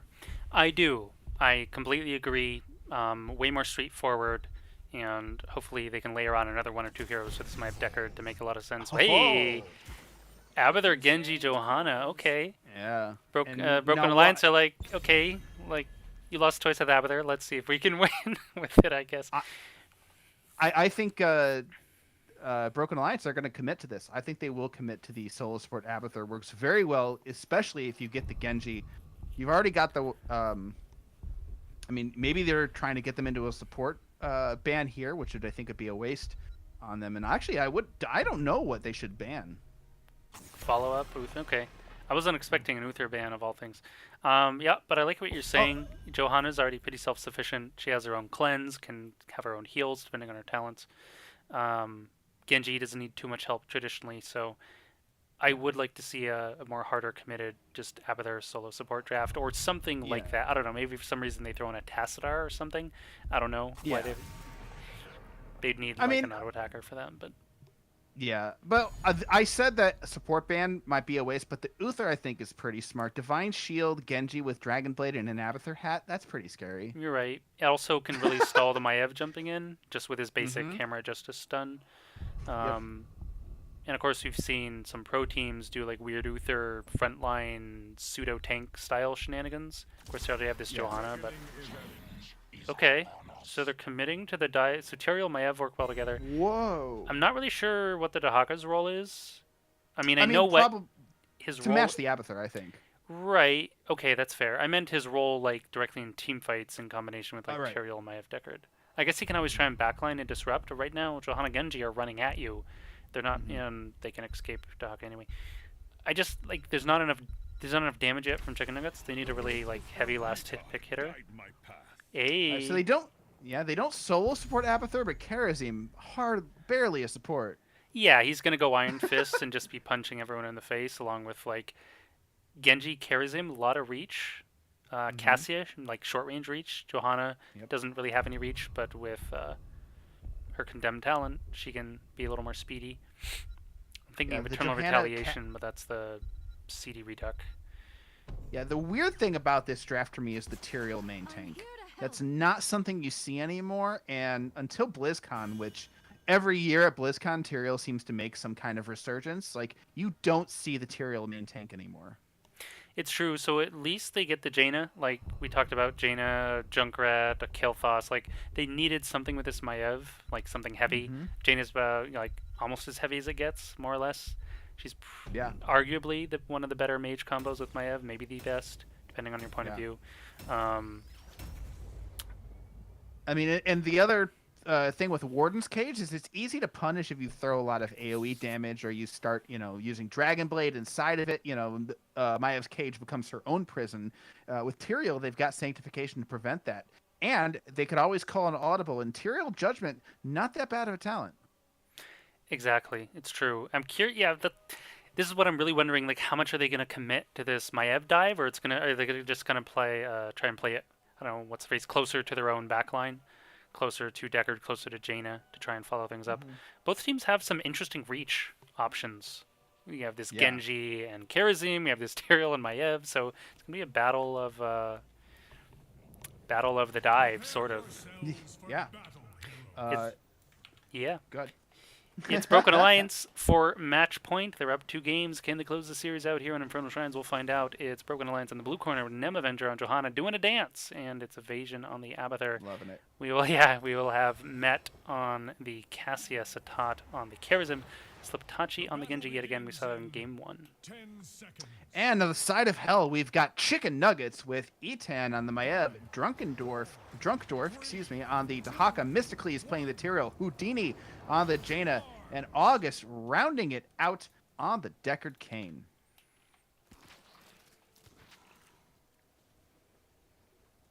Standard talents so far. Sapphire for Deckard, probably the only sort of not stand out, but like interesting. Enhanced Yeah. Agi for Dahaka, so no tissue regen. He's basically going to go for the race card build. I like this. This makes more sense considering. See, this is what I was wondering, right? Like Dahaka is a bit slower. This is a nice way to adjust. Try and keep up with this Tyrael and this Maiev. Go the enhanced Agi, get your stacks, and just run around. There's a lot of nice vents in this map as well to trigger his extra move speed. Yeah, once again, Sliptachi playing the solo lane Genji up top. Yeah, pretty interesting how Broken Alliance is using this Genji. They didn't technically draft an offlaner. I mean, okay, Abathur, but Right. this makes sense considering they can Abby hat the Genji in the top lane and just keep Abby bottom. Kind of an extra way to add extra pressure bottom lane. And we've got a pause. I would imagine. Oh, it's okay. It's the reverse. Now we have lag from Broken Alliance side. Glad to hear it's not. Yeah. What's his name? Yeah, Mysticles. There we go. Yeah. Oh, looks like we are back and ready to roll. That was the quickest pause ever. All right, we're back in action. Just give it a little pause break there.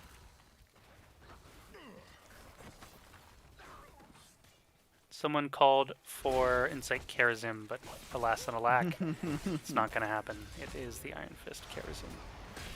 Yeah, but speaking of Insight Karazim, you got Karazim helping out with the camp from Cassia as Broken Alliance grab themselves a Khazra camp. But here comes a big rotation as Genji makes his way all the way bottom. Sliptachi trying to make this a turnaround in the bottom lane. Yeah, Nen getting a little low here. So Abathur's now top against this Dahaka, which is pretty good for Dahaka.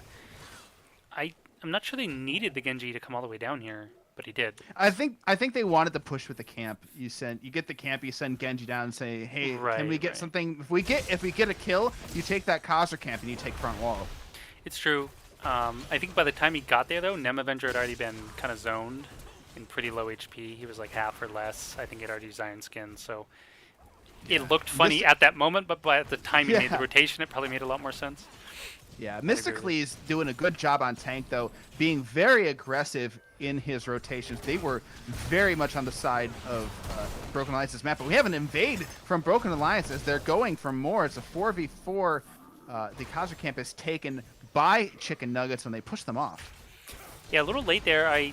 That particular moment would favor the Maiev with the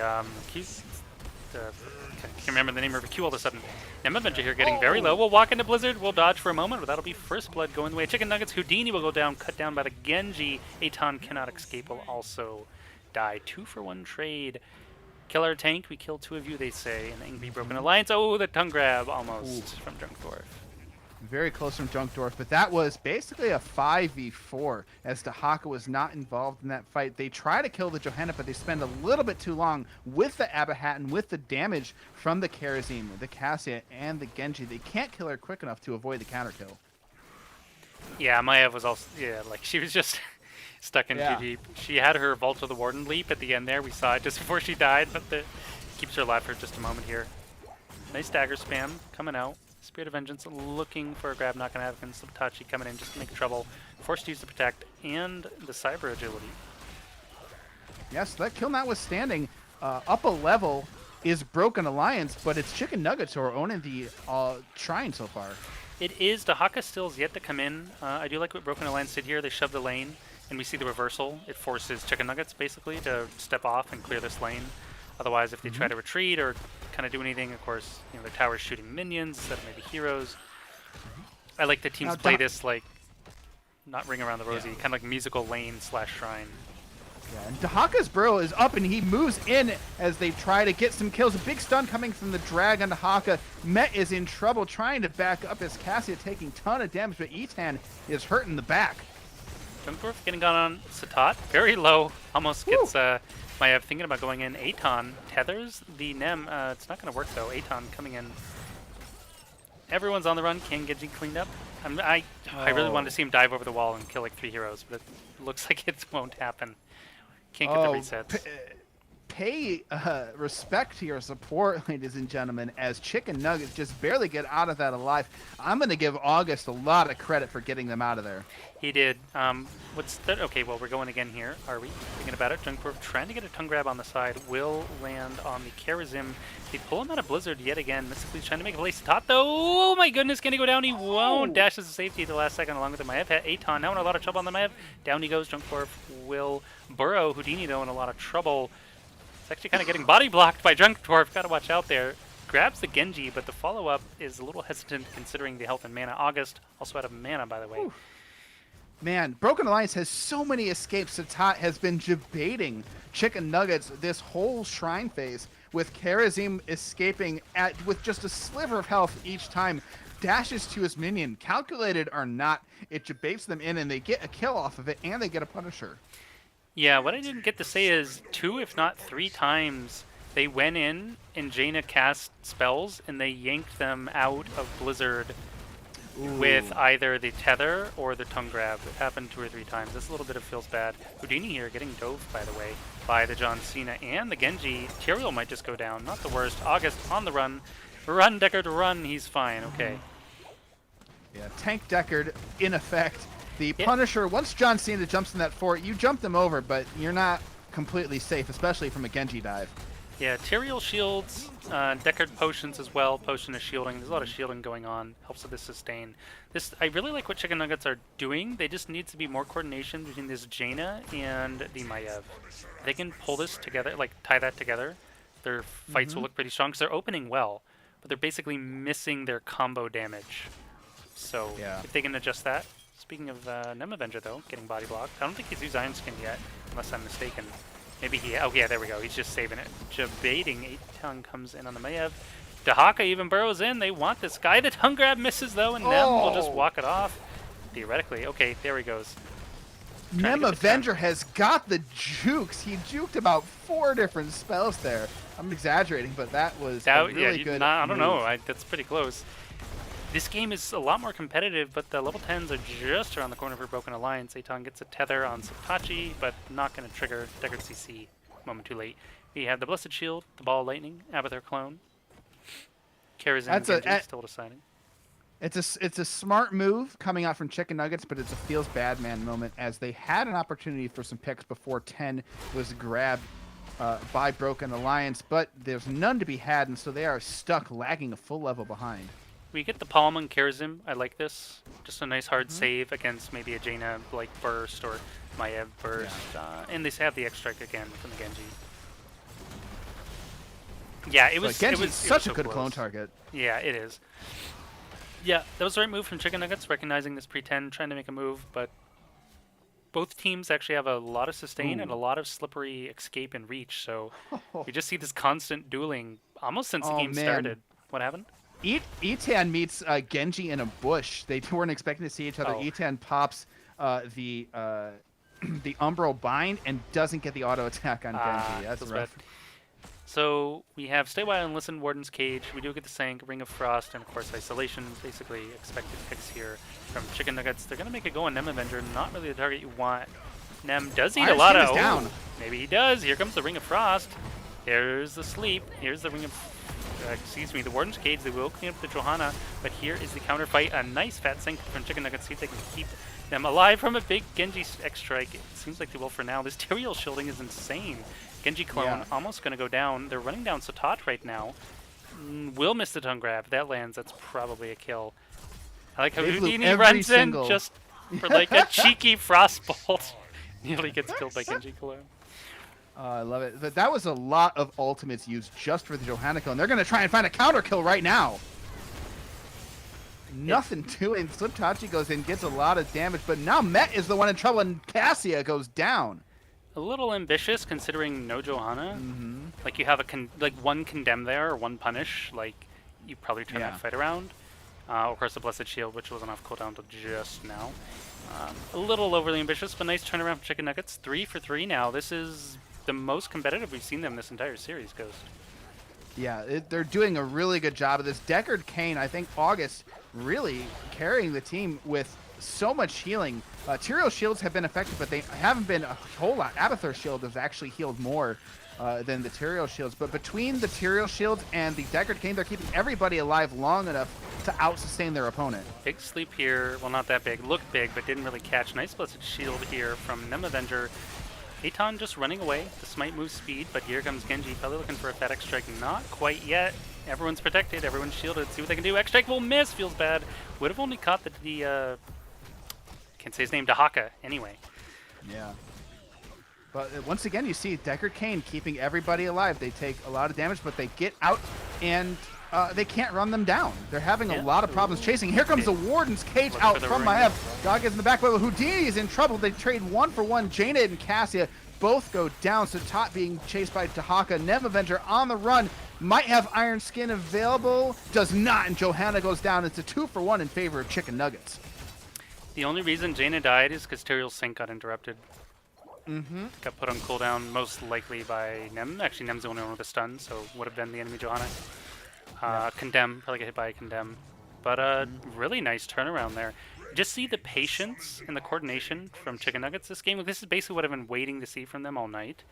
And they just haven't had either the draft or who knows what, the mojo for it. But they're bringing it here and, you know, galvanized by being on the brink of elimination. Yeah, the whole game Nem Avenger has been just barely courting death and has been able to pop Iron Skin. It's not holding out as much anymore as the Punisher goes over to Chicken Nuggets. Cassia throws out the Lightning Bolt, but Met is in trouble trying to stay alive a little bit and trying to get the damage up, but the sleep is going to stop the incoming. The Sanctification, it stops the X-Strike from getting any damage. And now That Chicken was Nuggets are on the chase. Disgusting Sank. Blocks a 4-man X-Strike. Oh my goodness, and Tot came in trying to heal Nem, but he's going to pay for it, and this is going to be a... Ooh, feels bad. Probably should have just let your Johanna go. I mean, he got the palm, but at what cost? He got isolated by Dahaka. Maybe the idea was to palm and run, but... Just die. Dahaka lands the... Oh, Mysticles almost goes down. Johanna almost had that kill. I said just die, but Johanna might have actually gotten value. One more auto attack, and Mysticles was toast. Yeah, I think he had around 60 HP, something like that, Yeah. 69. But I think he got shielded either through himself or Deckard. I mean, Nem's doing the best he can, but Chicken Nuggets looking good. 8-4. They're actually ahead in XP, ahead in kills again for both first for these series. But like we talked about, put together just a really straightforward functional draft. We criticized them a bit earlier. Well, I criticized them a bit earlier for missing this Jaina damage. Even someone in chat's like, "Stop tracking them out of Blizzard," and they stopped doing that. The Jaina, they've both been more working together, closer, landing the blizzards, landing the rings, and it's paying off. Yeah, the Tyrael pick a bit of a surprise. I mean, Tyrael's not a bad tank at all. Mystically, he's just been pulling it off. Now, shout out to Nem for saving the Blessed Shield to interrupt that Sanctification. They did it once. Johanna makes a flank around, and that's just going to give them room to clear out this wave. Genji looking to maybe poke at the back line. Just running around here, see if they can make a play. Comes in. Deckard CC had just come out, so team couldn't really move forward with the seal coming in on them. Yeah, that sync right there was pretty insane. I mean, it really debated them. Genji's probably, everyone's, Genji and the team from Broken Alliance were like, a 4-man X-Strike, it's coming, it's fat, it's huge, come on, let's clean him up. We kind of saw Johanna and Karazim run forward, but then the sync comes out and they're all like, oh crap, try to run. And they're in a little, Yeah, I would not be surprised if Mysticles actually called for everybody to group for Sank there. Yeah, they immediately just like beeline to him, clustered hard. 16's here for both teams. Yeah, E10 showing off there had a vault to dodge the Genji Swift Strike. Not really meaning anything, but a little swag. Oh, Deckard went Herodric Staff. I love this talent, and it's really good against Genji. Yeah, this is a good talent. 16 stun, it's so obnoxious. Numbing Blast on Jaina as well, also roots in place, so they just gained 2 pretty nasty tools against this Genji. He's going to have to watch out what he does now. A lot less wiggle room for him to do his shenanigans. Yeah, no real surprises coming out for any of the other builds. Jaina with the standard. Chat will be happy to know that Jaina did go Icy Veins. Crosby asks, what is macro? There is no macro. I mean, this isn't Blizzard term this a hero brawler? These teams are just doing what Blizzard designed the game for. They're just fighting constantly. I mean, you fight constantly, and you say we have an Abathur. He'll macro for us. There you go. Speaking of fighting, pretty big fight here top lane. Was that a Blessed Shield that completely missed? Feels bad man on them. First one he's missed all game. Here's a clone from Evasion, but this is it just dies. It clones him in the middle of the team. That doesn't really work out. So they're down 2 ults, and the only thing down for Chicken Nuggets is Isolation. They have everything else up, so this is going to be a little bit of an uphill battle for Broken Alliance to take this fight without the clone. We'll see what they can get done with just this threat of Sank and Ring of Frost and Sleep available. Speaking of Sleep, Sleep will whiff. So many whiffs this game. Well, excuse me, this fight. Big tongue grab here. Here comes the Warden Cage. We'll probably see the Sank in a moment. Indeed, we do. Ring of Frost comes out a little bit on the back line, but it's huge. Stasis will go out on the Genji, but excuse me, the Cassia. See if he can get away. Satat gets chased down by the Dahaka. Jaina. Finally, it comes out. Chicken Nuggets get a chance to show off their full wombo combo. The Warden's Cage into the Sanctification, into the Ring of Frost. The X-Strike comes down, but it's not enough as they take 2 for nothing. Yeah, if I was Broken Alliance, I wouldn't, just the fact that you don't have Blessed Shield basically makes that fight untenable. The only reason they made these other fights look good is because Nem has been interrupting some of these key combo abilities, like on the Sank, for example. And he whiffed it. I mean, even if he lands it, it doesn't matter. He was running away. But the point is, it was on cooldown, and they picked a major fight. I would have been happier to see them just go shove mid-bottom, and maybe keep one hero up here to sort of mildly clear the wave. I don't know. I don't see them winning, like, taking these fights when Chicken Nuggets has these abilities up and they don't have a way to interrupt it. Like, super reliably. Other than, okay, there's Condemn, but there's a delay in Condemn. Celestial Shield's pretty instant. Yeah, when you have a not solo support Abathur because you have the Kerosene, but when you have a composition like this, you want fights to end quickly. And one thing I really like about the Tyrael pick is that it allows fights to continue for a very long time. It denies any sort of initial blowout that Broken Alliance can bring out. Yeah, it's even helping them shove here as minions live another second or two longer with the Tyrael shields as they run away. Yeah. Storm Talents, coming fast for Chicken Nuggets, level 19, almost a half here. Not even 18 yet for Broken Alliance, so they're gonna, I'd expect them to look for a fight pre-20, or they're gonna be in a really hard spot. Maps opened up pretty nicely here for Chicken Nuggets. Bottom lane took some damage. No fort bottom, obviously top we saw cleaned up all the way to the keep. Abathur does of course have the mule. Oh, what's going on top lane here? Drunk Dwarf, not expecting the invade, thought he'd sit in the bush and kind of wander around. But Nem Avenger shows up. They don't bother committing to the invade, though. Well, it's this race car build, as I like to call it, from Dahaka. He just zips away. He can't really get on top of him when he has max enhanced Agi done, which he does. Yeah. And both these Chicken Nuggets so close to 20. They want to stay off the map and away from anything as long as possible. They don't see the invade coming as Broken Alliance grabbing their camp too. Okay, so Kerzim went for the cleansing touch at 16, so he has unstoppable. Yeah. The only issue with that is it puts him in the danger zone. Like Yeah. you dash into, I don't know, a blizzard or a Maiev tether or something. Hey, he's got 3 dashes. He dash in, dash out. He No does. problem, We've right? seen Satat making some pretty solid dash plays this game, but 20 is here. Blink for Jaina, Contagion for Dahaka. Holy Arena, ooh, the extra damage off Holy Arena is going to be pretty sick material. Respect the Elderly, this is really nasty. Silence and Blind off Sleep. And of course Shadow Orb Huntress from Maiev, there's not really any other option at 20. Yeah, Holy Arena is such a good talent, but Sliptachi might have a pick on Dahaka up top. You've got Genji and Karazim going after Drunk Dwarf. Dahaka uses one of his extra health bars, misses the stun, has to burrow to avoid any major damage. It looks like they're trying to help Diggs and immediately cancels it. That's it. Oh That's my a dead god, dino. so close. I'm surprised they took so long to come and help him, frankly. Oh, who's getting destroyed? Nem Avenger. Alright, here's a... Well, Sleep will miss, because Johanna was unstoppable. Oh! Here is the Sank yet again to avoid the X-Strike, but Chicken Nuggets is going to need to be on the run. They are down their Dahaka. This is a 5v4, Storm Talents or not. Clone will come out. Mysticles. Evasion. Mysticles and August. They both save the day. Evasion Clone goes down immediately, but between the Tyrael and the Deckard Cane, they save any further damage to their team, as the Dahaka kill allows Broken Alliance to get to 20 in time for the Shrine phase, because he'll be down for 22 more seconds, but a big save from any further disaster. Yeah, this just, like, that one fight, one movement, getting this Dahaka kill, gave Broken Alliance a huge, complete footing back into this game. They're going to be on Storm Talent stock. It's still not even up.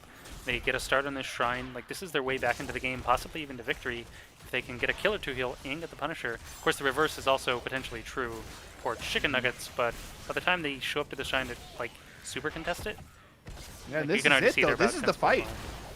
This is the fight that Broken Alliance has wanted all game, but Dahaka in the backline trying to get a stun. Down goes on to the Johannes. Everybody turns their focus to her. The Iron Skin comes out. The tongue is not there from Drunk Dwarf. We have Storm Shield on Kerzim, by the way. Extra defense. Indestructible on Joe. Hive Mind, Titan's Revenge. So we have double Abathur hack going on right now with the Hive Mind. Nem Avenger in a bit of trouble here. Rips the Blessed Shield. Will make a run. They still have Palm, but here's the Sleep. Holy Arena was interrupted, by the way. Genji goes down, and here's the Ring of Frost. Nem, though, still has that indestructible. Potentially be able to walk this off. Getting body blocked, though. Ooh, Aton going in, trying to zone this Cassia. Johanna's down. 2 dead for Broken Alliance as they crumble here. This Titan, Cassia did not go for the Infinite Ball Lightning, by the way. He went for the Ignore Armor. Oh, that's really rough. Tyrael finally gets low, but uses Sanctification to get himself into a safe place as Chicken Nuggets finish off the fight. No counter kills available for Broken Alliance, and Broken Alliance having such a hard time going through the health bars of Chicken Nuggets. Yeah, I don't know if Palm was Palm even used there. I don't think it was. Kind of No, feels it bad. wasn't. No Palm use. Yeah, just big. We even see Chicken Nuggets missing an ability or two. Tongue grab missed at the start of the engage, but their sustain is just they're just playing around this Tyrael, this Decker, this Jaina. It's looking pretty sick. I mean, you saw Contagion go out and get an isolation on a Johanna. I don't see if it went on anybody else, but I wouldn't be surprised if it landed on Karazim as well, preventing the Palm from going down. Right, yeah, I can't say either. This should be game, but it isn't necessarily game. Everyone is rezzing. They have one last shot, but Punisher is so healthy. Like, yeah, they have Deckard Sleep and Ring. There's probably no way for them to reasonably defend this, but they will try. Yeah, Drunkdorf went for the isolation onto the Genji. It missed in the first place, but there's just too much damage going. No, but they find 2 kills, but the Punisher is just too healthy. The core's down to 20%, 15%, and I think that's going to be it for game number 3, going over to Chicken Nuggets. All right, we got our game number 4, and they almost cleaned house here. Dahaka, last man standing. Of course, John Cena's still up. Like, even if they kill the Dahaka, I think the Punisher ends the game. Potentially.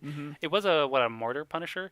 I've seen a game somewhere in NGS where they killed, it was a core rush just like this. They killed every hero and the Punisher, but since they clustered on the Punisher to kill it, it cast like 5 arcane thingies, and then the arcanes killed the core and ended the game. While the other team was like running to the enemy, the other core, because 5 dead, they're down for like 60 plus seconds. No Punisher, but whoops, can't stop arcane beams on your core. Feels bad. Yeah, it was I'll call it calculated there. Ending for Chicken Nuggets. They finally get things going their way. They show off their wombo combo. They show off some excellent Tyrael play by Mysticles there. I want to give MVP to Tyrael and August there on the Deckard. Yeah, I mean, like you mentioned, the Deckard, just so much support from both these heroes, very coordinated as well. We can see Deckard here with double, by himself he outdid Karazim and Abathur. By the end, Tyrael ended up matching Abathur in the end with shield value, all of 500 damage difference. Pretty awesome. Yeah, but we will we'll have a quick break here before we get into the next game. Game number 4, though. Stay tuned. It's going to be on Volskaya, chosen by Broken Alliance. All right, Volskaya by Broken Alliance coming to you in just a minute or two.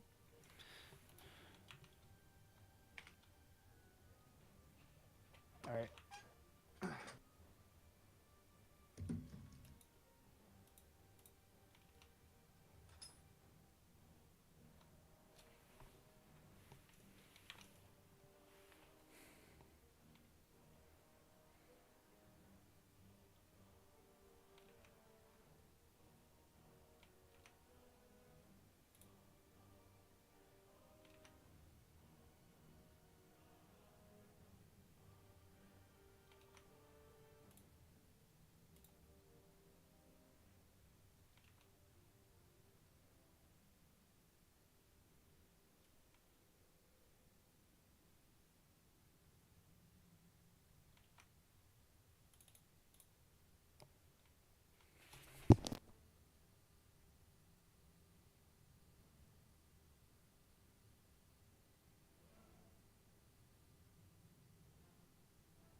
Okay, I'm back.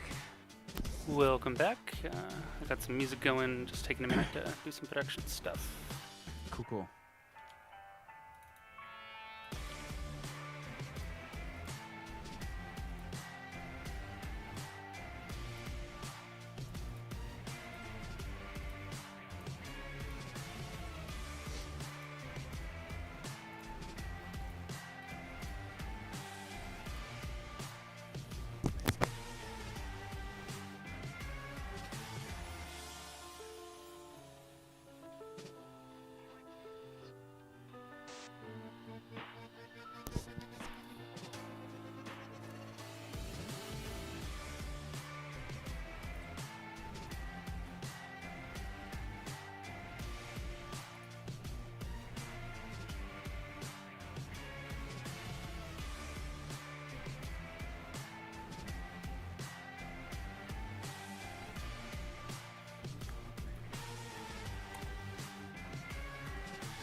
Alrighty.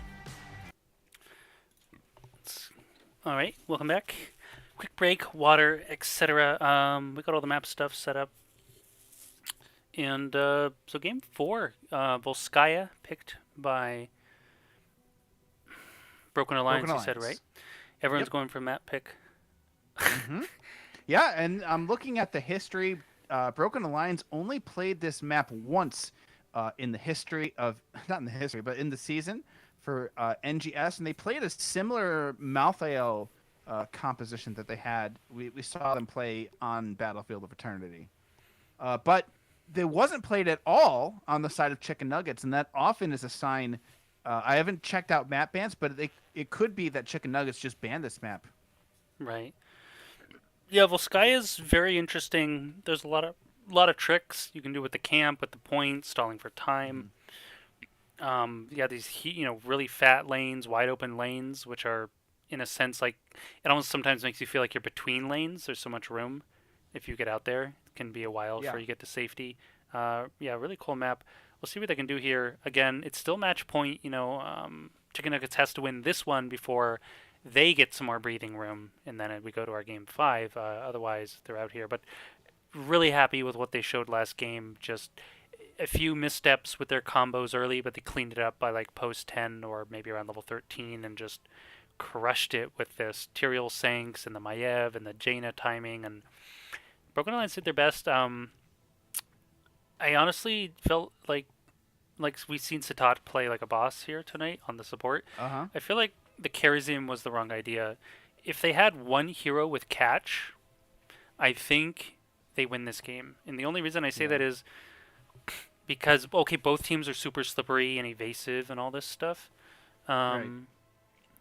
But we saw that one fight where they sanked the X Strike and then walked away. Mhm. Yep. Late, like, okay, they sanked a bunch of the X Strikes, but like the late game one that happened, I think, just above mid lane.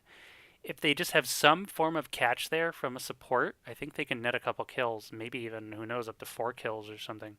That's Yeah. really ambitious, but let's just say 1 to 2 pretty easily if they even have like a simple root or something. Mm-hmm. But they just can't, and they just run away Yeah. with smite speed. And Yeah, I don't know that I hate the Charism in the comp, but into what Chicken Nuggets had, they were able to shut them down. Charism wants to jump in, do some damage. Sanctification. You can't even target anybody to dash to them while you're in the Sanctification. You have Dahaka. You've got Palm, but you have the Dahaka silence. There's just so many tools that Chicken Nuggets had to deal with what Broken Alliance was throwing at them. yeah, exactly. Well, we're going to find out who throws what at who here as we get ready for Game 5. Rolling into the draft, it's once again Broken Alliance versus Chicken Nuggets here in the Storm Division Grand Finals. I'm Ripper, this is Ghost Dunk, here to bring Hello. almost 100 viewers in the chat the action. Game 4, we got it, we wanted it. Let's see what we get out of it. It is what you said, the map pick from Broken Alliance, so will Chicken Nuggets be uncomfortable? Will they just... They have to have a lot of good mojo after that last game. They got to be good, Yeah, and this is a fight I think that with Chicken Nuggets they've had some struggle as far as macro goes. Their team fight has been on point when they've drafted the tools for it, as we saw the last game. And this is a map where team fighting is the premier name of the game. Somebody said, "I'm calling it. One team is going to lose next match." I disagree. I'm going to call it now. One team's going to win. I like it. The counter. Yeah. So we see the Medivh ban immediately from Chicken Nuggets. Medivh is a popular hero for Broken Alliance to play, and so getting rid of it right away is pretty smart. It is. I think it slipped through one of these games, but it was banned 2, if not 3 of the others. But I was almost surprised it didn't. I forget which game it was, either 2 or 3. It wasn't banned, but neither team grabbed it, and the bans have been bouncing back and forth. Otherwise, Medivh Diablo ban here, pretty smart. Might have white main. Here, now we see Broken Alliance forcing some respect not bans, off this Maiev. Yeah, Maiev really was a tough thing for them to deal with. It also enables a whole lot of other play, so it's not necessarily the Maiev, but what her Warden's Cage will let other people do. But with the Maiev and white main ban, they allow the Genji through, and now Chicken Nuggets has got the Genji. No, right? Yeah, first time of the evening. Let's see what I can get done with it here. Obviously, pretty successful for Broken Alliance, other than last game. Um, okay, there's the Garrosh. Very early mouth heal. Though they made it Yeah, work just quite strongly on BOE. I like it here yeah. even more because you already have Mhm. this Garrosh locking people down, throwing them into your team. So all you need to do is just throw in a little damage, throw in a last rites, and boom, here was Yep. gone. Yep. Malthael also picked during their season for Broken Alliance, so it doesn't surprise me. I We see. may even see on a pale horse. What? Who is that small tiny person? It is a nerfed, then buffed, then nerfed, then sort of buffed Chromie. Um, so I like the hero here, Yeah. a lot. It's I mean, typically pretty, she's very good on this map, but yeah. it's been a Her while. like her bronze talons, her range is I don't know 7-8. They basically made her like the longest auto attack hero in the game or some nonsense. Um, maybe not quite, but for a Yeah. mage, she's got some absurd auto attack / damage with the bronze talons baseline now. Mm-hmm. They don't have a reliable way to secure her like Dragon's Breath dunk. Of course, her Q is low Yeah. cooldown, can always be spammed. I like it. There tends to be a lot of posturing around the point and in the lanes, and Chromie can get some good value if her aim's on point. Ooh. Is this a Zul? Is this a double support Zul tank? I would enjoy it if it comes out. I like Zul. The Tychus ban really smart as well, because Garrosh Tychus Mhm. Malthael, that's like insta death for whoever gets Garrosh tossed. Yeah. Yeah. Especially if bigger they are, it could be really rough for them. Genji, Chromie, Tyrande, they're looking like a pretty squishy team so far. Very surprising that we haven't seen any front line from them yet. Yeah, like they're prioritizing this Tyrande so hard. I feel like they could really let it go till more of a last pick, or at least Mhm. like it's fine. Rainer Brightwing though. Brightwing I, again, really nice with the yeah. Garrosh. Also, with the Chromie, if you get somebody locked down, Pixie Dust will really put a damper on the Chromie combo. It will indeed. Rainer also pretty solid. We saw him go fight or flight the armor bonus last time. Aw. Okay, I like the Johanna. Well, goes pretty good with the Chromie. Condemn into Dragon's Breath and whatever. Most mages like Johanna. The Yarel, I still don't really know what this Tyrande does. Yet again, they picked her, but they're not. They don't really have anything to leverage the Tyrande skill set, unless they somehow If manage to body block someone and like hit a hunter's mark and then hit it like a Chromie big dunk. if It's you've practiced it, I think Condemn and Tyrande Stun can work. it can. It's true. But I don't know. I've seen I forget who the support player is, and I'm not Wow. trying to flame the Tyrande, but I've seen a lot of missed stuns when they've played her Mhm. tonight. Like a lot, like probably half. That's fair. Maybe maybe even slightly more. But I like Yeah. okay. Never mind the fact that they lost, but like the baseline isolated Tyrande performance didn't really convince me. But hey, Yeah. maybe just game 1 and 2 were warm up games. We saw them just Yeah. at a point steamroll game 3. So maybe they're all woken up, fired up, whatever you want to call it here, and they're gonna bring it Yeah. show us why they like Tyrande so much here in this Yeah. game 4. I hope they do. Yeah, I I think want them to. Yeah, Condemn Urel jump, I mean, with the slow, could lead to a Tyrande stun into the Swift Strike Chromie follow-up, but typically you'd like to see something a little harder as far as CC is concerned, but I do think Chicken Nuggets got pushed into a corner a little bit, not going for the Zul tank. Any other tank besides Johanna doesn't give them the wave clear that they need with a Genji Chromie Tyrande first 3 picks. Yeah, Chromie's clear is okay. It's not the best or the worst out of the mages. You really need that Johanna, though. Yeah, no, 100% you do. And we didn't get to talk about this Junkrat pick because I was yakking. I know you went ooh when it was picked, but we do have a Yeah. Junkrat in this game. And speaking of Junkrat, that'll be Sliptachi here playing it for Broken Alliance on the blue team. Evasion once again on the Malthael. Met again on the Rainer. Satat on the right wing. Nem Avenger on the Garrosh. Absolutely love Garrosh. See what Nem can pull off here with it.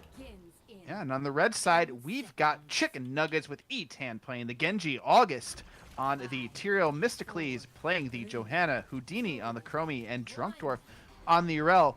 And what I was oohing about with the Junkrat pick was Broken Alliance all sustain with a last rites finisher if possible. But other than Riptire, you've got Rainer, you've got Junkrat, and you've got Malthael just slowly whittling away the damage. And with the Brightwing, though, it's Man, that's an interesting combination. A little surprising get the poly off on them there. Right Wing even went greater polymorph range. They don't manage to poly him in time before he gets Iron Skin off. I don't think it leads to a kill, but it'll lead to a lot more damage. And probably force an early tap or some other support skills or something. So it's hard to call it a misplay, considering obviously how quickly Nem just pressed Iron Skin. But oh, speaking of misplay, Houdini's getting got on here by the Garrosh. Body blocked for now. Brightman comes in. There's the poly. Down goes Chromie. First blood for Broken Alliance. Chromie was up way too far in that lane. Oh, we can expect some good polymorph stuff out of Brightwing. I guarantee you Criterize is going to come out later in the game, but that polymorph is going to allow them to lock down kills. Despite being a sustained composition, they have a lot of ways of eliminating targets. They do, especially when they walk up like in a really convenient position. We just saw Garrosh run up through this side below and go, oh hey, free Chromie, you know. I don't even think he wanted the Chromie. I think originally they were just up there to maybe look at the Nem again. And squishy little Dragon Gnome Lady. Seems pretty good. Speaking of Dragon Gnome Lady, she's helping out Aton here on the fortification camp, but here comes Garrosh looking for an invade. Let's see what they can get done.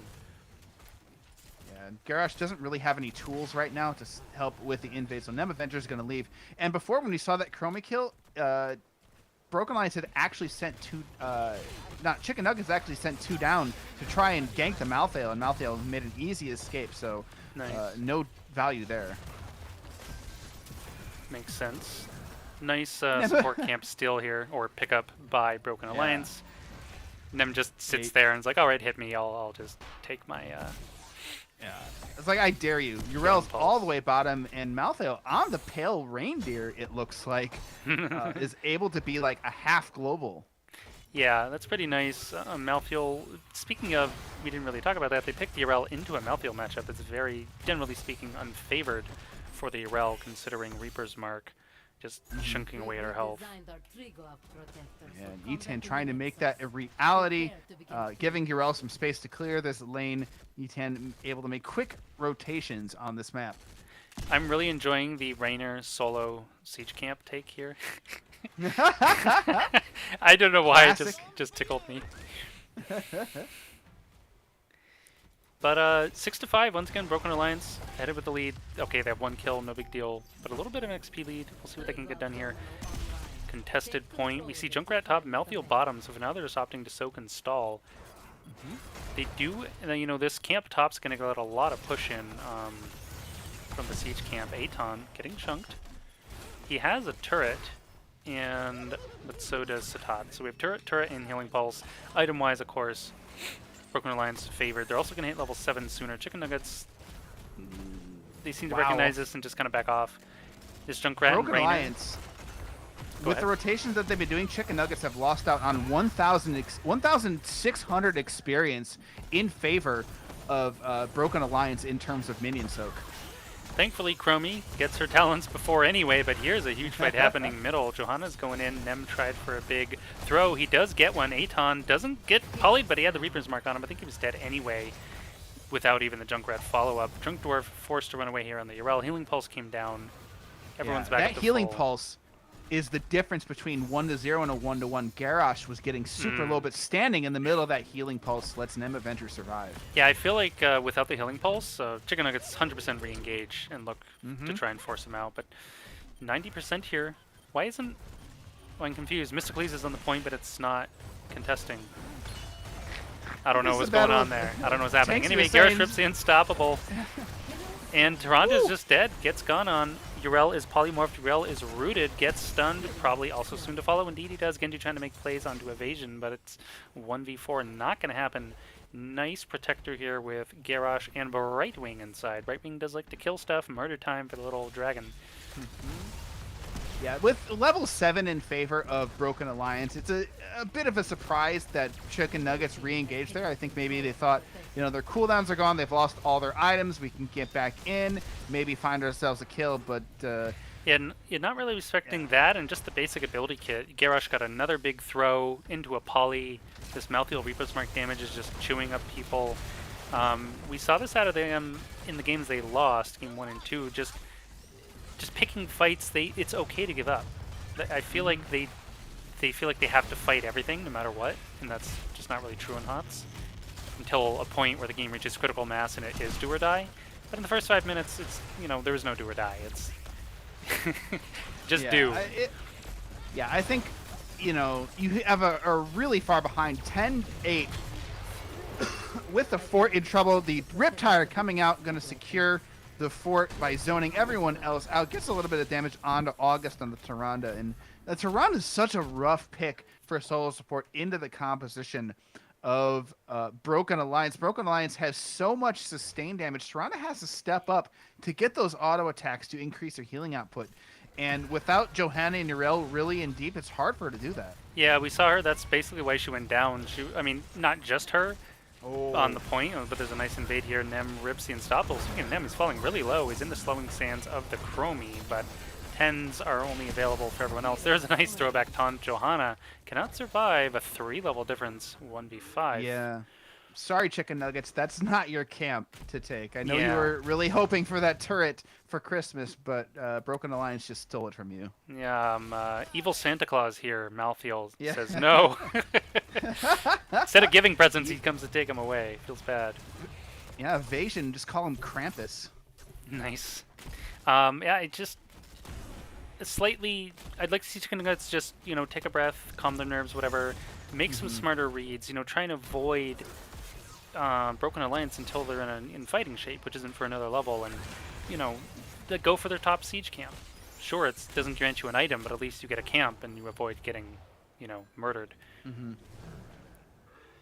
This is really Broken Alliance's map to run. Etan has to step up to grab any kind of experience, and it may be 13-10 by the time the next objective pops. And all those fights that Chicken Nuggets were trying to take have got them down this far.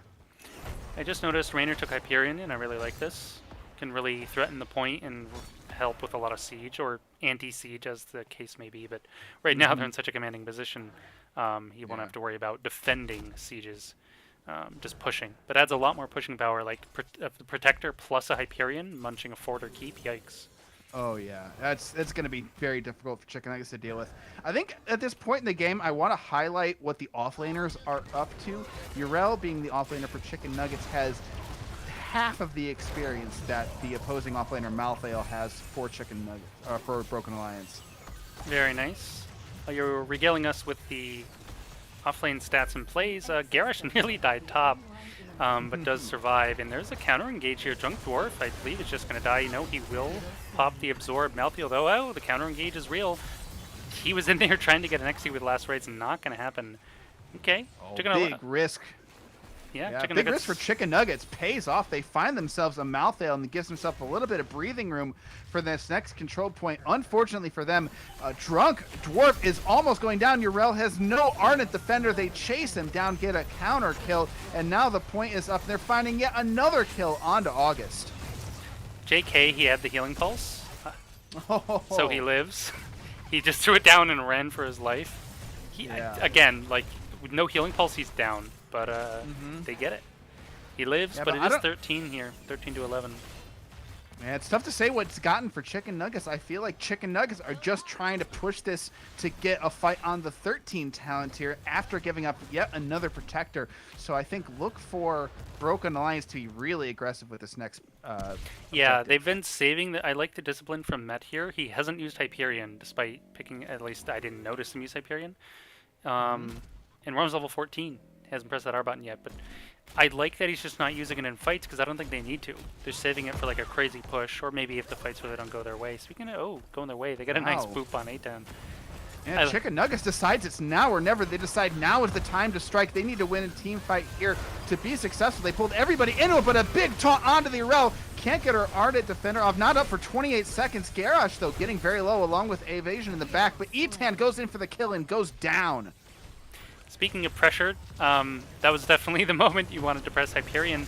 Waiting to see last rights execute. Evasion's trying to run in here and get one. We'll see who he tries to get it on. Maybe Houdini. No, it's going to go be out on Drunk Dwarf. Down he will go. Polymorph onto Johanna. Gone as well. Houdini exploded by the Raynor. Or Chicken Junkrat. Nuggets just... They are an aggressive team. They do not like playing the waiting game, and they decide to simply run at Broken Alliance.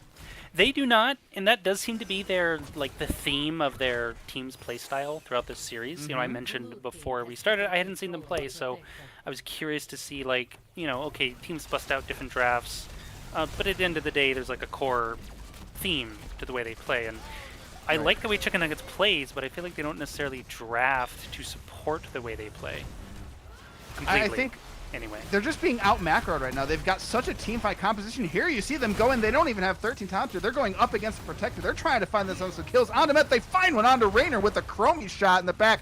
There's a huge taunt coming out from Garrosh. They've actually abandoned the Protector to get out and team fight. this is hilarious. Nem is on the run. Here comes the Starfall onto Evasion. Junkcorp looking for a knockback. Garrosh on the conveyor belt. Can he run to safety? Doesn't look like he can. Riptire came out, forcing Mystically's back, but Evasion's in here. Oh.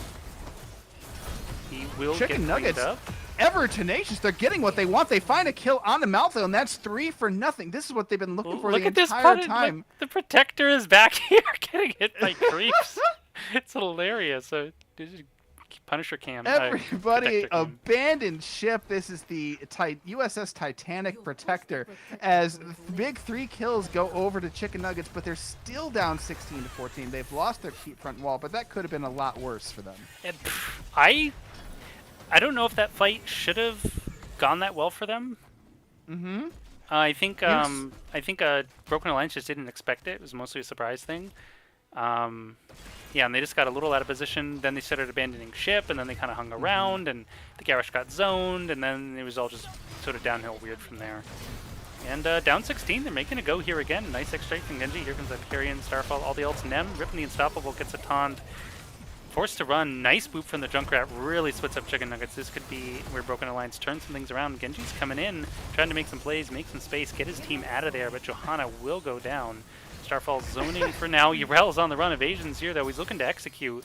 They still have Riptires. They could really chase this. I would... A little surprised to see Riptachi not ripping the Riptire. Oh, Chromie dodges. The time out from Chromie, but it's not enough as they follow up the damage. 3 members of Chicken Nuggets ended up on the wrong side of the gate of Broken Alliance. Yeah, that during Junkrat fight. mine was crazy. The plus side is it denied Malthael a last right stack.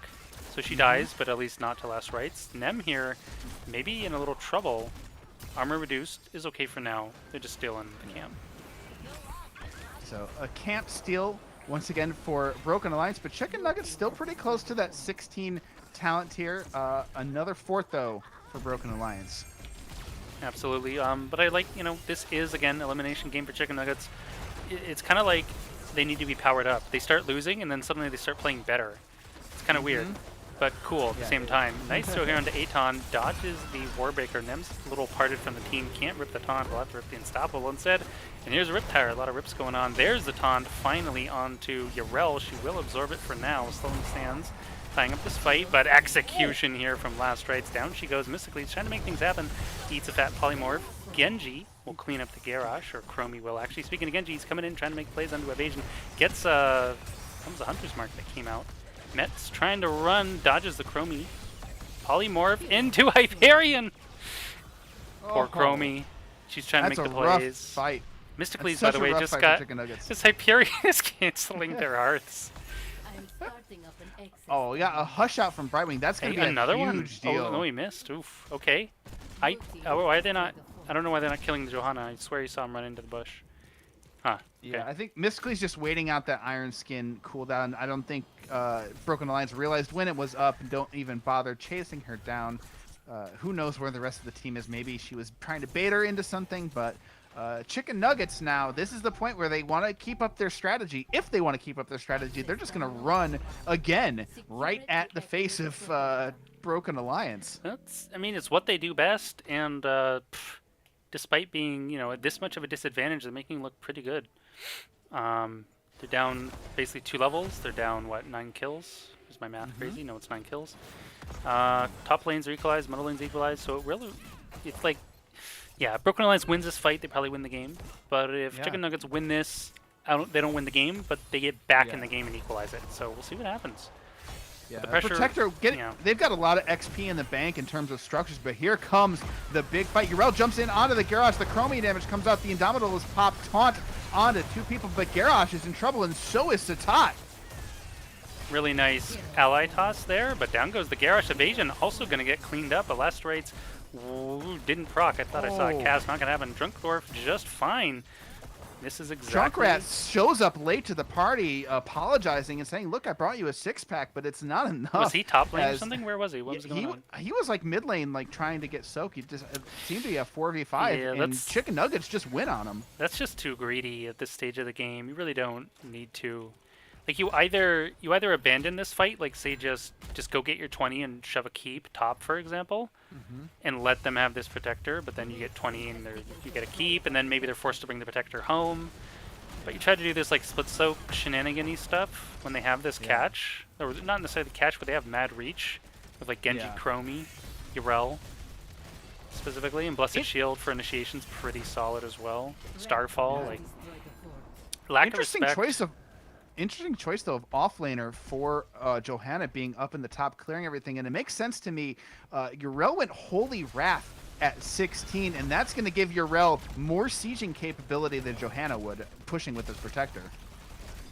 Yeah, I agree. I don't know that they're going to get much more out of this. Probably not. The 20s are imminent. Rainer's up. Like everyone's up. It's too dangerous to really keep pressing the issue without your team. Now that Johanna's here, they will go for this. I was about to say, is Nem Avenger going to look for a backline play? Speaking of looking for plays, Malthael just getting destroyed!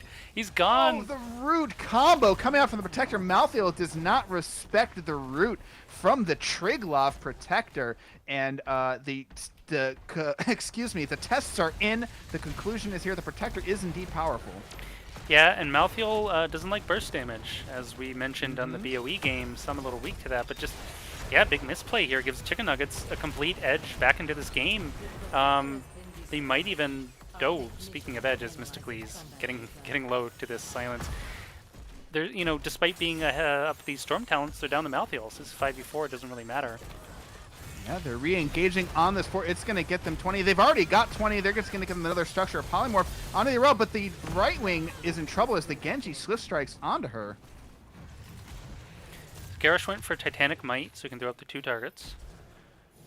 We have Malthael, no one can stop death, so he can insta-res. He's going to need it if he keeps playing like that, so hopefully he respects it a little more.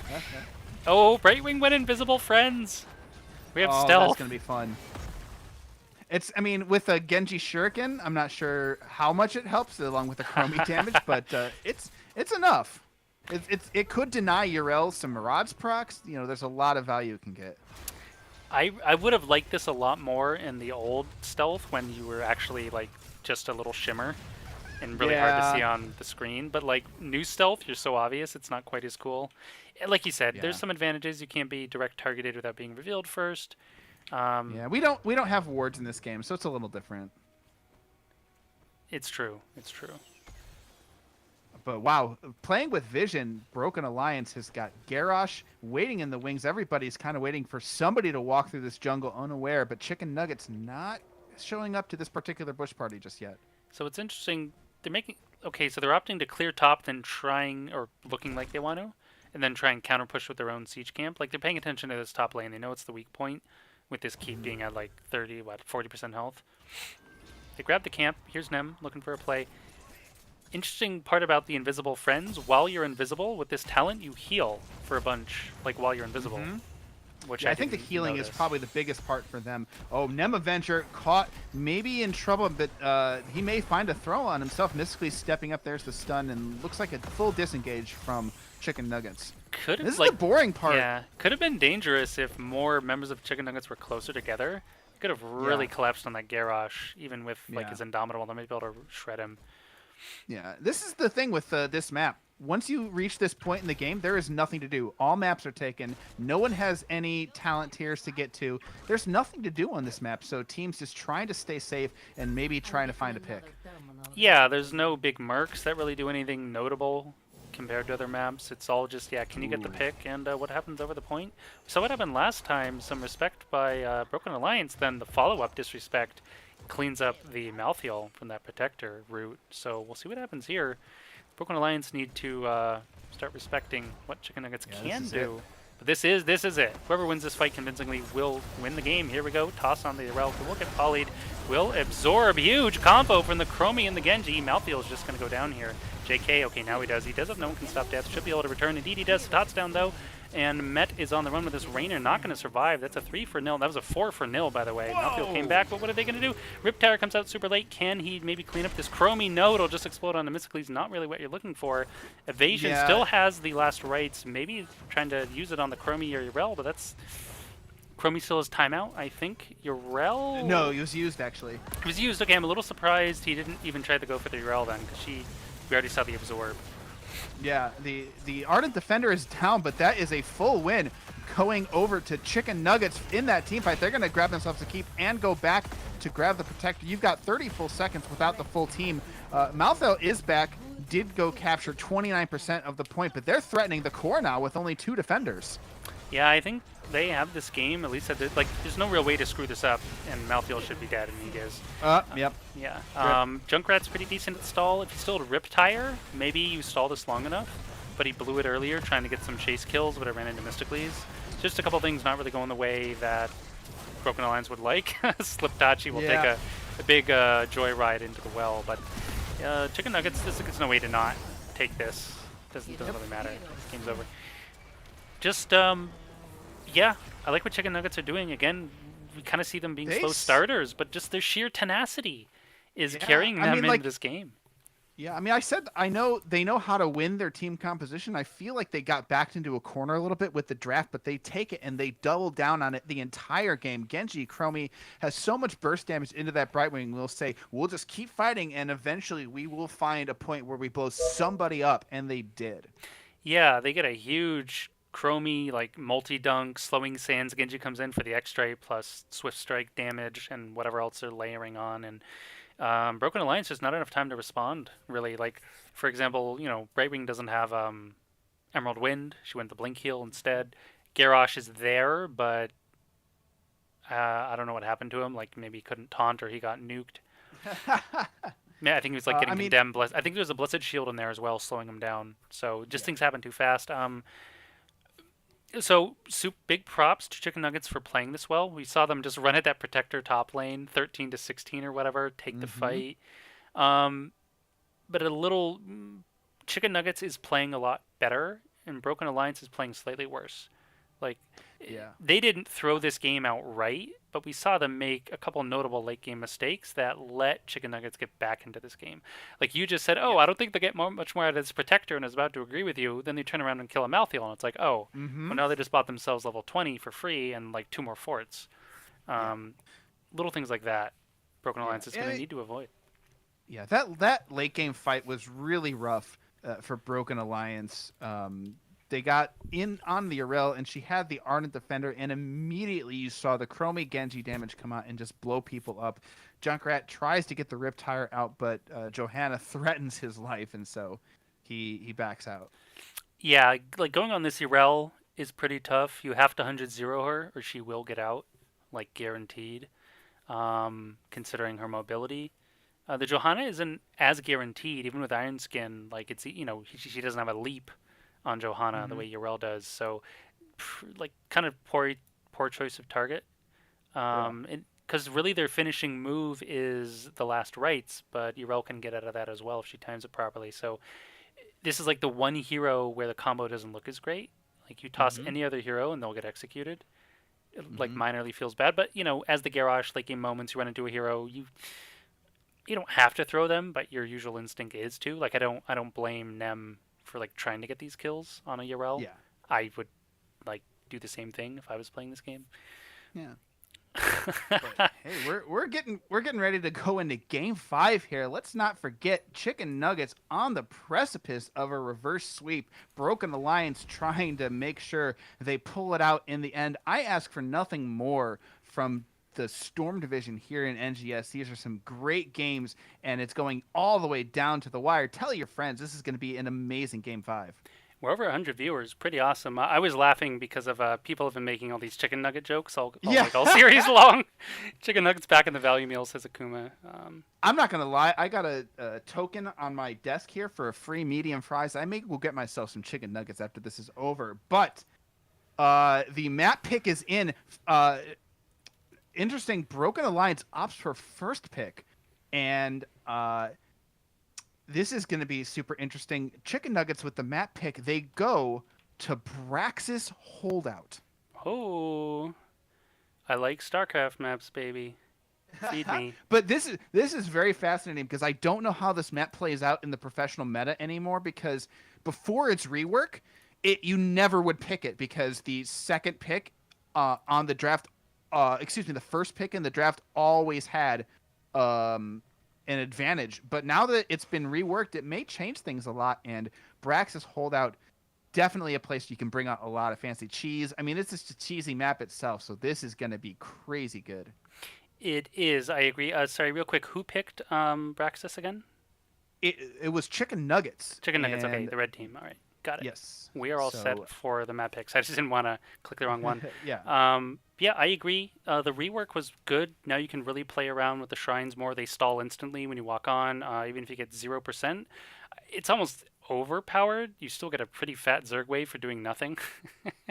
And sometimes, like, you can be winning but still losing because of this, like, obnoxiously large 0% Zerg wave pushing down, like, the other side of the map. It can feel almost like the enemy team gets rewarded for losing the objective, which is weird. No other map does that, right? I guess old haunted mines used to always spawn a golem, but it was pretty junky. Like the Zerg wave's pretty scary, even at 0%, and of course it scales, so it forces a response. But it was healthy for the map. It was too easy to snowball, too easy to cheese. Now teams are given a fighting chance. The games last longer by default, usually. So really, the question is, what are both teams going to go as far as strategy for this map? There are a million different strategies that you can do on this map. There are. You've I got would like. You've got the Abathur, you've got the 131, you've got the 1-4. There's a lot of ways to go. I would like to see a Medivh. We've seen a lot of bans at him tonight, but he slipped through one or two games. Pretty darn nice Medivh map. I personally, you're not a. Started making you a player. I really want to see something like some, I don't know, Morales Zul'jin or something, like some kind of lane dominance / cheese on this map. Something like that would be entertaining for me. Just something a little different. It is the finals. Both, Chicken Nuggets has shown up. They got munched game 1 and 2. Then they turned it around and said, no, we're not going to get eaten. We're not going down in the series without a fight. Here we are in game 5. I did expect, I was expecting a 3-1, honestly. And it was looking kind of like it might happen, but nope. Chicken Nuggets just, they hungry. Yeah. They hungry. Yeah, they just, no, I'm absolutely hungry. I'm with everybody. I will meet you all at the NGS McDonald's after the game. Alrighty, let me get the teams in here.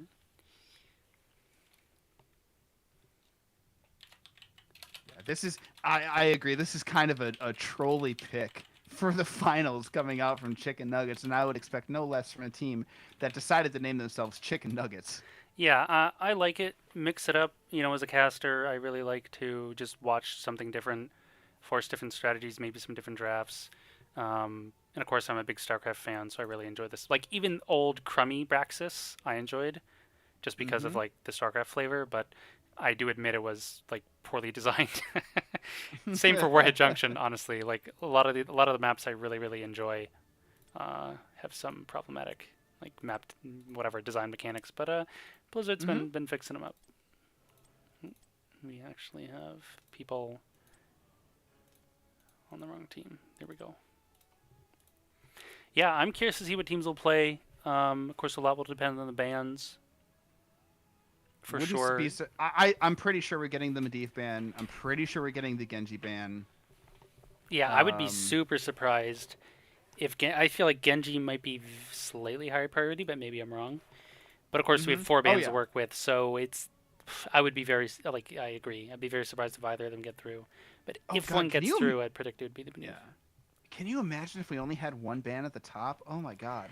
Oof, old days. It's hard to imagine we were in a game like we lived in a world with only one ban up front. It's so weird. It's so bizarre. I feel like the game needed it a lot sooner. Even Blizzard said something about, like, after they added the bans. I forget where I read it. There was a Reddit post for an interview, and they said, "Oh, like we were considering this 6 months ago," and I'm like, "You needed it 6 months ago." Oh, I come from Dota where there's 6 bans per team now, right? Yeah. But even at the same amount of heroes that, for example, Heroes of the Storm has compared to Dota, I think Dota had 4 bans per team, Yep. and Heroes still had 1 ban a team, and I'm just like tearing my hair out, like this game needs more bans. So finally we got him, and I hope for even more in the future. Like give it another, I don't know, 10 hero releases. It's like, let's throw in another ban for each team. I could even see it at BlizzCon. Like afterwards, they're gonna. I feel like like the game could use it right now, realistically, but it's okay. We usually everyone's talking about like food, and I'm actually really hungry because I wasn't sure if this would be a BO5. I didn't bring snacks. I brought plenty of water. I got a piece of chocolate or something. All right, chocolate nugget. No chicken nuggets for me. Teams are all here. Looks like they are getting ready. Yeah, gladiators are ready. Just waiting for the contestants. Indeed, indeed. Murder RG. Either way, this one ends. What a great set. Proud of both teams. Would love to see either win. Yeah, I agree. I was, we didn't really talk about this. I was expecting Broken Alliance to take this series, not crush the series. I was expecting this 3-1, maybe a 3-2, with like some not upset, but like chicken nuggets performing. But here we are, 2-2. We could still get it. We could still get it. We could. Make sure everybody not only stay tuned for this incredibly exciting Game 5, but after Game 5, we're going to show you the All-Stars as voted on by Storm Division for Storm Division. It would be weird if it would be for a different division, but no, the All-Stars will be announced after the game, after this game. Absolutely. And of course, the winner's interview, whoever, we don't know who will win now, but we'll find out because we're getting into Game 5 here. Yeah, in chat, vote for who you want to do the interview after this game. All 10 players. I used to do that sometimes. It can get pretty fun. We'll see what teams want to do. Last game here in this best of 5 series. Broken Alliance take the first 2 games. Chicken Nuggets clean it up on Infernal Shrines and Volskaya. And we bring us to Braxis Holdout. I'm going to check the stats here on Braxis Holdout. Chicken Nuggets have not played Braxis Holdout this entire season, yet they decided to go for it. So it must be something they're working on. It's possible. I don't know what are the stats for Broken Alliance, but almost all teams across all divs avoid Braxis, barring like a few oddballs who are like, we really like Braxis and we pick it because it makes other teams uncomfortable because they don't really know how to play on it. So if Chicken Nuggets isn't familiar on it, maybe Broken Alliance isn't either. Everyone knows how Braxis is played, but like, are you a Braxis team? Are you jittery about the map? Like, who knows? It makes and it makes a lot of teams. Yeah, feels bad. Abathur ban, not my favorite, but pretty solid considering both these teams really seem to like the hero. The one time that Broken Alliance played Stitches all season was on the one time they played Braxis Holdout, so we could see that coming out. I like Stitches. You want reach for the point. You want your Junkrats, your Chromies, your Leamings, your Stitches. Just these like annoying. Okay, you're gonna sit in there. We're gonna screw with you. We're gonna punish you for holding the point. I really like those kinds of heroes. Good, lane dominator style heroes as well. Choke point heroes, all that kind of stuff. We see the Malthael ban. Okay. They've been handled. I think they even managed Malthael well in BOE. Even though they lost, but I can see why they banned it, just because, again, it's a comfort pick for Broken Alliance, and maybe, they go to Haka, and your Malthael's pretty good into Haka, so makes sense. Maiev, though, for Broken Alliance, we saw a pretty solid performance from Chicken Nuggets on Infernal Shrines. Again, kind of had to warm up. They made it. So we'll see if this Maiev can, crush it out of the gate, or kind of has to move along. Yeah. So Whitemane Yrel, they've been banning Whitemane all game, and I'm a little bit surprised that Chicken Nuggets didn't snap her up as she's available. She's grabbed by Broken Alliance. Yeah, I can see why they didn't snap her up, because they're mostly playing away. Both Dahaka and Garish's frontliners displace the enemy team away from their backline, their support. A good Garish Tosh plus a tongue grab and or tongue grab in the toss or whatever, theoretically pulls an enemy hero out of white main range, or at least makes it a lot slower for her to get there. With that, like if that, I mean, this is what I see. I don't know if this was calculated, but on paper, it's not too, like, compared to their game one, which is all dive, like dogpile, literally with gray main, try and get a kill. White main's just like, I'm the perfect counter. But here, white main's always good, but she's doesn't have quite the same saving power. Yeah. Do we see an Alex come out, or do they stick with the Tyrande? I really want a different support. This Tyrande is okay. They made it work the last game or two, I guess, but Yeah. it didn't. I don't know. It didn't seem to make the game. You know what I mean? Okay, well, here's the They Tyrande. stick with her. That's going to see excuse me, a comfort pick for Chicken Nuggets. I do like it a lot better with Garrosh, because you have this, you basically guarantee a Tyrande combo into a really nasty Hunter's Mark. There's like no way to, like, as long as Garrosh lands his combo, Tyrande can't mess up hers, barring her messing it up, you know what I mean? So, Phoenix, pretty solid follow-up as well. A lot of chase, a lot of mobility. Gul'dan, yeah, I like it. Yep. Lane Dominator. Classic on Brax's holdout. Can clear up the Zerg, got the wave clear, can sustain basically infinitely in a 4-man, which is what you want. So it looks like they're going for the standard 4-man with a visitor in the guise of either Maev and or Muradin up top, and the Mephisto last pick. PogChamp. Wow. I like it. Both teams showing some spicy stuff here. Last pick mages. A lot of potential. I like the Muradin. Muradin Maev, pretty solid. I'm mildly concerned they went... Oh, you know what I've not thought about? Consume Souls slow into the Purification Salvo. Pretty nice. Yeah, Garrosh has ways to slow. Dark has ways to slow. Tron does ways to slow. Pretty solid for both Phoenix and Mephisto. I'm mildly concerned about Broken Alliance's draft. I think it favors them because you're usually forced to fight really close together on Braxis. But like, there's a world where Yrel and Maev and Muradin get really far ahead of this white main and Gul'dan, just naturally, based on their hero kits, plus the displacement factor from this Garrosh and Dahaka could really like split their team up in a way that they don't want to happen. So that's what I'm going to be looking out for mainly in this game. Yeah, assuming Mephisto has got solid mechanics, which, you know, we're in Storm Division, so I assume that he does. The E-Tan on the Mephisto there. I think the burden of execution is pretty much solidly on the side of Broken Alliance. You want to be able to get those resets and Gul'dan horrify people in the right direction. So you've got a lot of pieces to work together.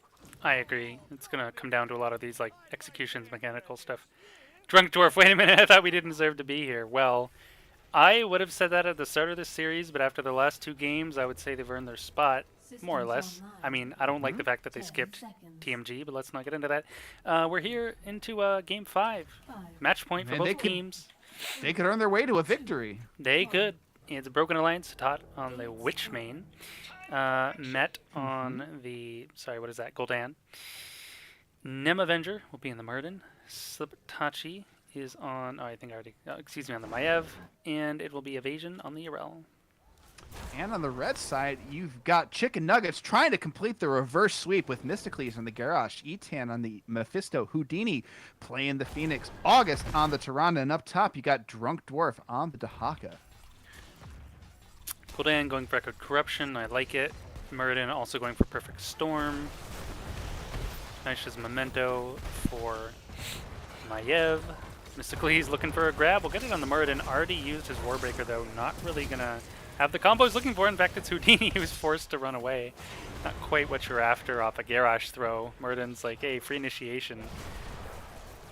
Yeah, Chicken Nuggets, once again, with the aggressive talent picks. Arsenal synergy from Phoenix says he is not scared about stepping up and trying to get that repeater cannon onto people.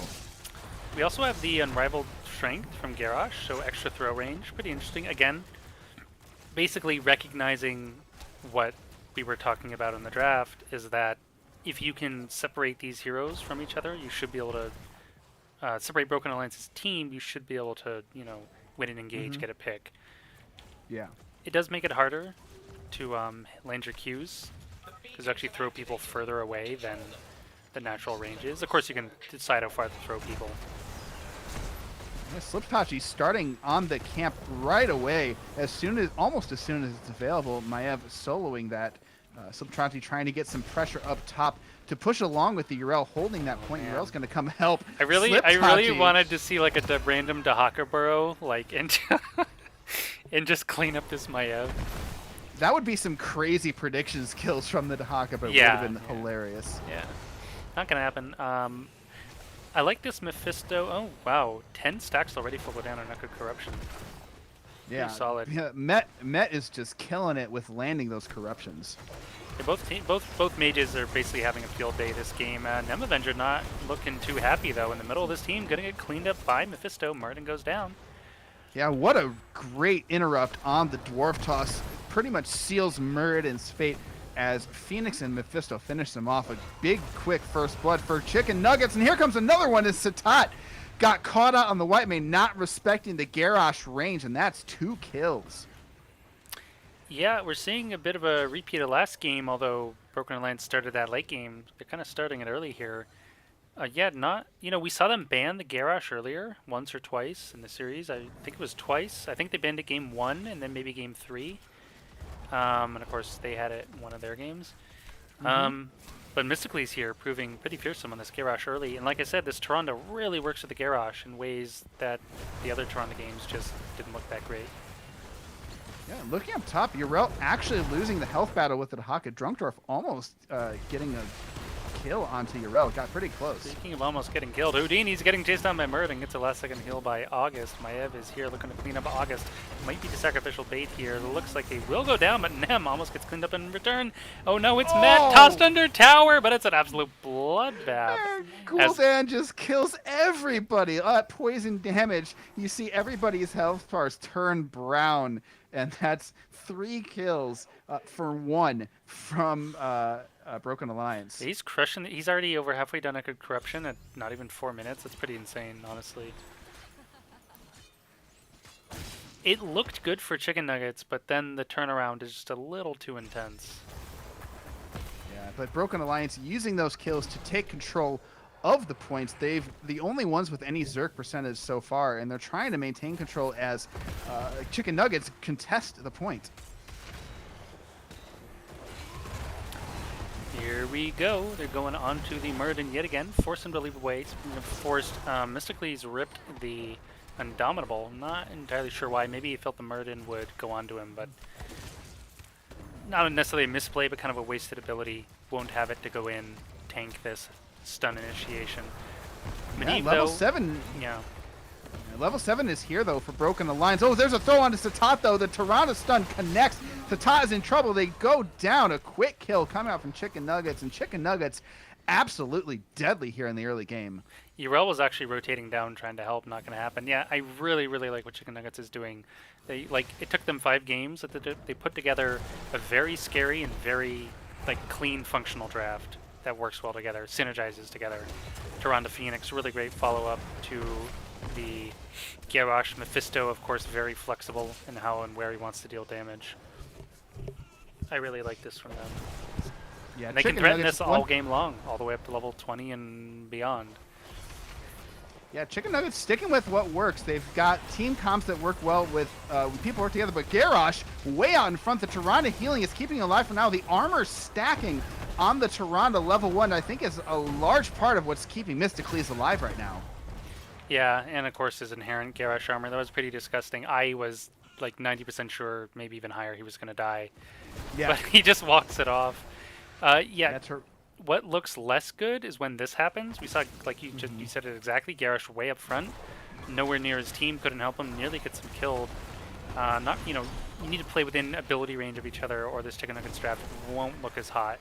Mephisto, of course, can always just do his thing, but the rest of the team kind of has to wait for a Garrosh initiation, or they can't do too much. So, we talked about the burden of execution being on Broken Alliance, and I think that's largely true. But this Garrosh also, a lot's riding on this Garrosh's shoulders as well for Chicken Nuggets. Yeah. Very true. Gul'dan can just sit here and poke. They have so much poke. It's almost infinite, especially with the white main damage. The white main healing is like... Here's infinite, Dahaka, but here though, comes for a Dahaka. backline. He's got the tongue on Satan in the background, and white main goes down again. Nemevenger has to back out, and finally the bottom point belonging to Chicken Nuggets as they get another kill onto Murden. Meanwhile, Yrel pushing top for absolutely free as Dahaka walks their way up, but they've got their own push going in bottom as they take advantage of the two-man kill. Yeah, that was a really sick burrow. Like, either offlaner hadn't made any movements, although we did see Yrel running down earlier, but someone died, so she abandoned the idea. But it's like you almost forget that the offlaners exist, and you're just picking this, you've been, you know, brawling for 7 minutes, and suddenly a global Dahaka appears, a wild Dahaka appears out of a bush, and you're like, oh crap, I forgot. They can burrow, that's a thing. Yeah. Another advantage for Broken Alliance, Gul'dan, one of the best anti-siege heroes. He can just sit back there, throw spells out, and it's going to be very difficult for you to push into a It fort. is. He's three more stacks to What? finish Echoed Corruption. It's pretty insane. I don't know if Are I've you ever looking seen at anyone the- finish this so fast. Are you looking at the same Phoenix ult I am? It's meme cracker. I mean, they have taunt, so if they get like, Yeah. but they're gonna have to pre-time it. Like as he's taunting, he needs to be planet cracking, or it's not gonna look that hot. I am absolutely amazed that Consume Souls along with Purification Salvo seems like the perfect combo. You get the slowdown on everybody along with the Purification Salvo can hit every single person, but with the taunt and the Planet Cracker, you can go... I mean, I think it's for the Zerg, too. It's for the Zerg. Speaking of taunt, honestly, I think it might be better, because into White Mane, she gets Scarlet Aegis. Into the Salvo, it's not going to look as hot, though White Mane's dead, so there's no Aegis at all. Yeah, White Mane has to be alive to cast it. Yeah, oh, but there's a exactly. quick Horrify coming out. The Consume Souls is here, but it doesn't net any kills. Etan is in trouble. Mephisto goes down as Yrel rotates to the fight finally as Broken Alliance find a counter kill onto the Mephisto. I'm pretty sure they interrupted that channel before it went off. I didn't see any damage come out, or am I crazy? That's true. But it goes on full cooldown once you It channel does. So I'm pretty sure it got yeah. interrupted. Like I was watching health Yeah. bars and I didn't see yeah, them move. it didn't go down at all. So probably the Murden or the... I don't know if pull interrupts it, but almost certainly... It should, because yeah. it pulls a mini stun. Okay. So it does cancel channels. I'm not sure who interrupted it either, because I wasn't watching. I was just watching health bars to disappear, and it didn't happen. I was like, wait, what happened? Yeah, nice return out of from Broken Alliance. They have, of course, finished up the Echoed Corruption on the Gul'dan. We'll really wait for level 16. That'll get sick. Here's the Garrosh ult, by the way. Toss Nemevenger out of the white main armor. Pretty good. Or, well, he already got armored. But where's the Planet Cracker? It hasn't been used yet. Kind of surprised. Was expecting it to come out sooner considering these choke points, but maybe doesn't feel comfortable ripping the ult just quite yet. Yeah, Murden goes down. Gul'dan can't find the damage to get a counter kill. Everybody looking very low. Phoenix, especially, there's the fear. Can they find the kill? Maev grabs it as Met Garrosh is finds looking. himself something. Oh, they had to run in deep for this. He goes down as well. The Drain Life is not going to help Gul'dan as he goes down. Mephisto looking for the kill has to teleport back. Dahaka. Not that, but Dahaka going to finish everybody off looking for the pull. The stun from Murden whiffs Satat trying to escape, but there's the stun. Toronto lands onto two. Sliptachi has the vault out and survives. That evasion has to drop away. Avenger taunted. Does Murden have the jump out? Nope, he does not. And down he goes. Chicken Nuggets. Such an aggressive team making some huge plays.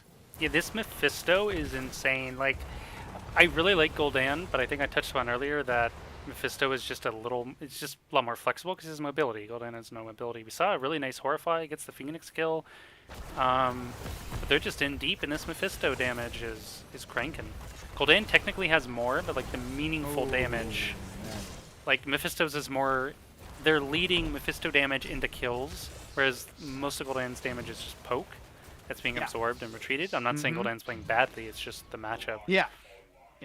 It's tough for them, and unfortunately, speaking of Gul'dan, Met kind of walks up to Garrosh at the wrong time in the wrong part of town and finds himself dead.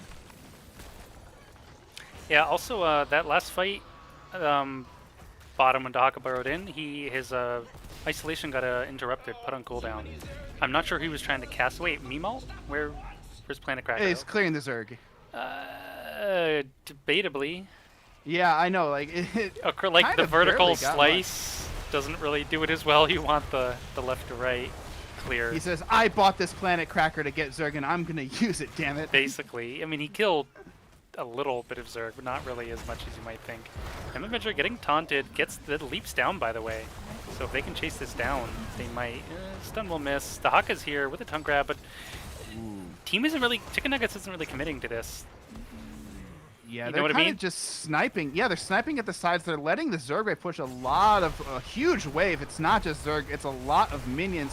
Mephisto also getting siege damage as well. But here's the Gul'dan damage is starting to chunk, and it's starting to add up. Yeah, we have to watch out for a Horrify as well. It's still available.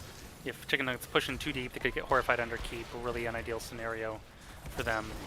So we'll see if they respect that or not, or if Gul'dan can get in position for that Horrify they're looking for. Yeah, once they push up to a certain point, it's a lot harder for Tyrande to sustain, and it looks like Chicken Nuggets will be happy with getting most of keep while the Zerg wave bottom still going, and Broken Alliance on the move. Dahaka was down here killing it, and he must have burrowed in. I didn't notice. Like, maybe they thought they could get another... Oh yeah, he burrowed in and tongue grabbed somebody. So this is what I meant was odd is... They had the taunt on the Muradin, then the Garrosh runs away, then Dahaka comes in, tongue grabs somebody, then they let, I like this. the Dahaka just... I feel like if they committed down there, they do get a kill on somebody. And then You they see also the get warning bush. pings coming out onto the Bush party. Broken Alliance not finding anybody. I think they realize that they're waiting for them, and they're kind of moving around the map, trying to find vision, trying to find some kind of kill. Yeah, waiting for someone maybe to show up to do a camp. We see Dahaka just sitting top. He may walk into their trap. It's a bush party. Tyrande Owl does scout boss area. Looks like Broken Alliance don't will know just... now they know we're there. Yeah. I don't know if the Haka saw them there either. I didn't have vision, but now they're threatening on her. They're trying to find this fight pre-16, and they're going to take a camp if they can't grab it. But there's a throw on to Murda. Nem Avenger could be in trouble. The taunt is out. The damage is going down. There's the Consumed Souls. Does connect this time, but no kills coming from Slip Tachi's in trouble, and Maev goes down. Nice Horrify. I'm really surprised no Planet Cracker yet. I mean, all these choke points, I feel like they could clean up with some Planet Cracker. But no crackers, no needed. They just get the kills. Yeah. Rel dead, Maev dead. It looks like Gul'dan. Oh my god, is he going to... The Dahaka race car chases him down. There ain't no breaks for this Chicken Nugget train. They hungry. They want the full meal. Yeah, what a rough engage from Broken Alliance. They try to make something happen. The Garrosh throws Murden into a place that they don't want to be.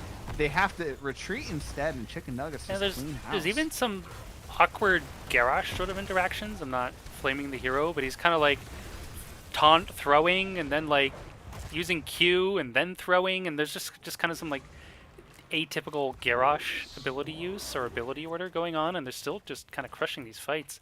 Largely as a result of Mephisto Phoenix, just so much pressure. It's insane. I mean, Gul'dan, we're praising him, and his hero damage is still... Mephisto just eclipsed him, but... Again, it's not as meaningful, and it's on less targets. Mephisto's hitting... Well, because he can hit more targets easier, because he's circular AoE as opposed to, like, cone AoE. Yeah, boss coming out at the same time as the beacons. It's going to be rough, but Dahaka caught way out. Chicken Nuggets might be in trouble as Broken Alliance trying to find the kill on a Drunk Dwarf. Will they able to get it? They're taking a long time chunking through his health bar. Drunk Dwarf is not going to make it out, and that's a good pick for Chicken Nuggets, but the boss is pushing, as is the foreman of Chicken Nuggets. Yeah, they didn't... I like this play by them. They didn't even consider for a moment coming to help the Dahaka. They knew he would just buy time, and this opens up the map on both sides. I guess top has already opened up. Very aggressive rotation coming out from Broken Alliance. The taunt is down onto Yrel, but that's just to allow them to escape. Etan might be in trouble, but Gul'dan trying to find the kill onto the Garrosh. Mystically slapped back by Yrel. Does he have an out? He does not, and Garrosh goes down as staggered death after staggered death for Chicken Nuggets is going to be a problem for them. Bigger problem for Broken Alliance is the double keep they're losing. Yeah. I just want to see Phoenix use Planet Cracker. Like, I feel like he could use it there, maybe to save Garrosh. He's just not pressing the R button. Houdini probably going to go down there. I don't even know how he got in that deep. So they lose double keep, but Chicken Nuggets are kind of throwing their hero lives away for no particular reason, and they need to get out here. Although, Broken Alliance not looking that healthy. Yeah, they either. had to use Ardent Defender. Boss is on the course, actually getting percent damage as it dies. It's going to get the core down to 87%. Toronto making sure nobody else is there. And they've traded 3 chain kills for 2 keeps. And Chicken Nuggets, I don't think they're feeling too bad about that. They've still got all their structures. They aren't. I feel like they could have maybe just fed 1 kill for Yeah, that that's true. That's true. chain of events, but that's fine. Like, no, you're cool. You still have both. Like, look at these forts untouched on their side of the map. So they don't really care. There's no like counter threat. Like, they can just run it a keep, or the next third wave will threaten their own base. Like, they're fine. They're still 2 levels ahead. They're what, 7 kills ahead. So Broken Alliance is really on the ropes at this point. Base fully exposed, 85% core. I thought it was at 87. I don't know how it got down to 85. One little minion must have crept in there and hit it. I think it was some archer damage, yeah. Yeah, some shenanigans. They're bush Wookieing again, as a friend of mine likes to call it. Yeah, it's. I think this is like the reverse of what the same thing Chicken Nuggets was doing. They're saying, okay, yeah, we're losing macro and we don't have any structures, but we're just going to run it then. We're going to try and find some kills, but no particular people rotating up to that bush. Yeah, double catapults on core. This is the problem. You try and sit out on the map and make plays. You're making nothing happen. You're forced to reveal a hero to defend, and this is go time for Chicken Nuggets. They have their eye on a well, not that Fatigal Dan. They'll find a Yrel and a Muradin instead. Tanky targets. Muradin standing his ground, but getting destroyed for now. Does he not have Avatar? He will pop it. Yeah, he is. Down comes the Warden's Cage. Might have trying to make plays happen on Slip Tachi here. Getting it for now. Woo! The Q spam. Here's a Fat Horrify. That is what Broken Alliance need. Can they clean up this fight? No one's dead yet. Who's going to be the first to die? Nem falling really low. It's going to be Gul'dan. Down he goes. Tronda Arrow may clean up Nem Avenger. No, Yrel jumps in. Will she pay for this for her life? She will. Oh, doesn't have Ardent. Decided not to throw it out, or but meanwhile, catapults get the core down to 25%, and this could be game. They're just marching in. They've only got 20%. Mephisto might be able to kill it on his own. They're pushing on the core. This could be it for Chicken Nuggets. Chicken Nuggets going for the reverse sweep. 12%. The GGs are out. Chicken Nuggets takes home the NGS crown, winning the Storm Division Championship. Finally cast Planet Cracker as they win the game. He's like, okay, I'll use it now that we've won. Hey, there were no Zerg. He is not going to cast Planet Cracker. He isn't. No, no shade. I mean, what a fun way to end this series, Ghost. I mean, we get a map no one really plays. We got a few different picks here. We got a Mephisto, got a Gul'dan. I mean, different as in in this series they haven't shown up yet. Phoenix again, like so do these heroes that are really strong. And I've seen other teams prioritize, haven't shown up. But again, there's so many heroes in the game, right? So people can pick whatever. But again, congrats to Chicken Nuggets. They take the series 3-2 full reverse sweep. That's pretty insane. Absolutely. That's crazy. No, I mean, it's not that crazy, but it's fairly crazy. I mean, that's a lot of pressure. For 2 games in a row, you're on an elimination match. You bring it into game 5, it's still an elimination match, but you brought it back to at least you're bearing the pressure on the other team. But huge props to Chicken Nuggets for bringing this to game 5, winning the series, taking the Storm finals. That was pretty intense.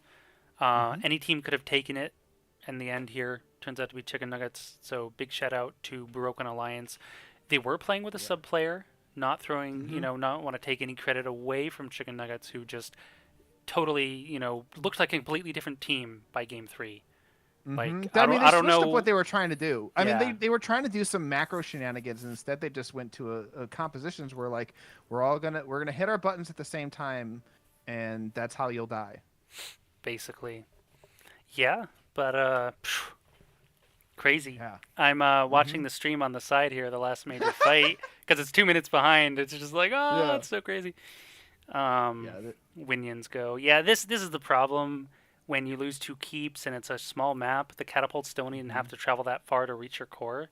This happens on Cursed Hollow or some other bigger map. You're not as concerned because the catapults take like twice as long to reach. But Braxis holdout happens pretty quick.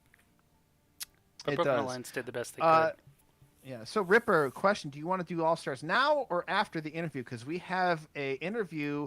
I think they're not quite ready yet with Chicken Nuggets. I'm not sure who's going to show up for that, but I don't know if you want to do it now or after. If they're not ready for the interview, we can do All Stars. But if they're ready for the interview, we should do that. They're not ready yet. Okay, let's look at the All Stars then. It's up on screen now for everyone. I don't know if you have a photo of that also. I do. Okay, fantastic. So Yeah, walk me through some of this. You've been the stat guy tonight, crushing it. Yeah, I mean, I'm. Boy, you gonna make me look up No, stats no, not for look up. Just like all off the these? top of Yeah, your head, if yeah, you knew anything. yeah. I No, haven't. we've got McNulty, number one tank. Looking at the tank always the heart of the team. Really controls the rhythm of the team. McNulty, number one from FWC Esports. Now called 2+2 once again. Hunter CJ on Broken Alliance. We didn't see him in this game because he decided to depart, I believe, from Broken Alliance. I'm not sure if that's If the somebody case. left, I wasn't quite sure who. Yeah, whoever. Yeah. Um, and then finally, we got Chips on Abusement Park coming out from Tank. I'm not sure. I don't know too much about Chips. Okay, Looking. I Yeah. cast a lot of Abusement Park. Big fan of Chips. Definitely Mhm. deserves that spot. I would say. I mean, you could argue he deserves a top 3 spot for sure. Yeah. Yeah. Looking at support, we've got Satat. We saw it tonight. Satat doing really well. Broken Alliance, number one. Number two, Fire Team from Trademark Gaming. And number three, Redder from FWC Esports. Everybody's favorite heroes to play, the Assassins, the DPS characters. We've got Time from Trademark Gaming. I've cast him before. He is a beast when you allow him to hyper carry. Number one and two, Metball and Netball. Which one was Netball? Because I think it was Houdini.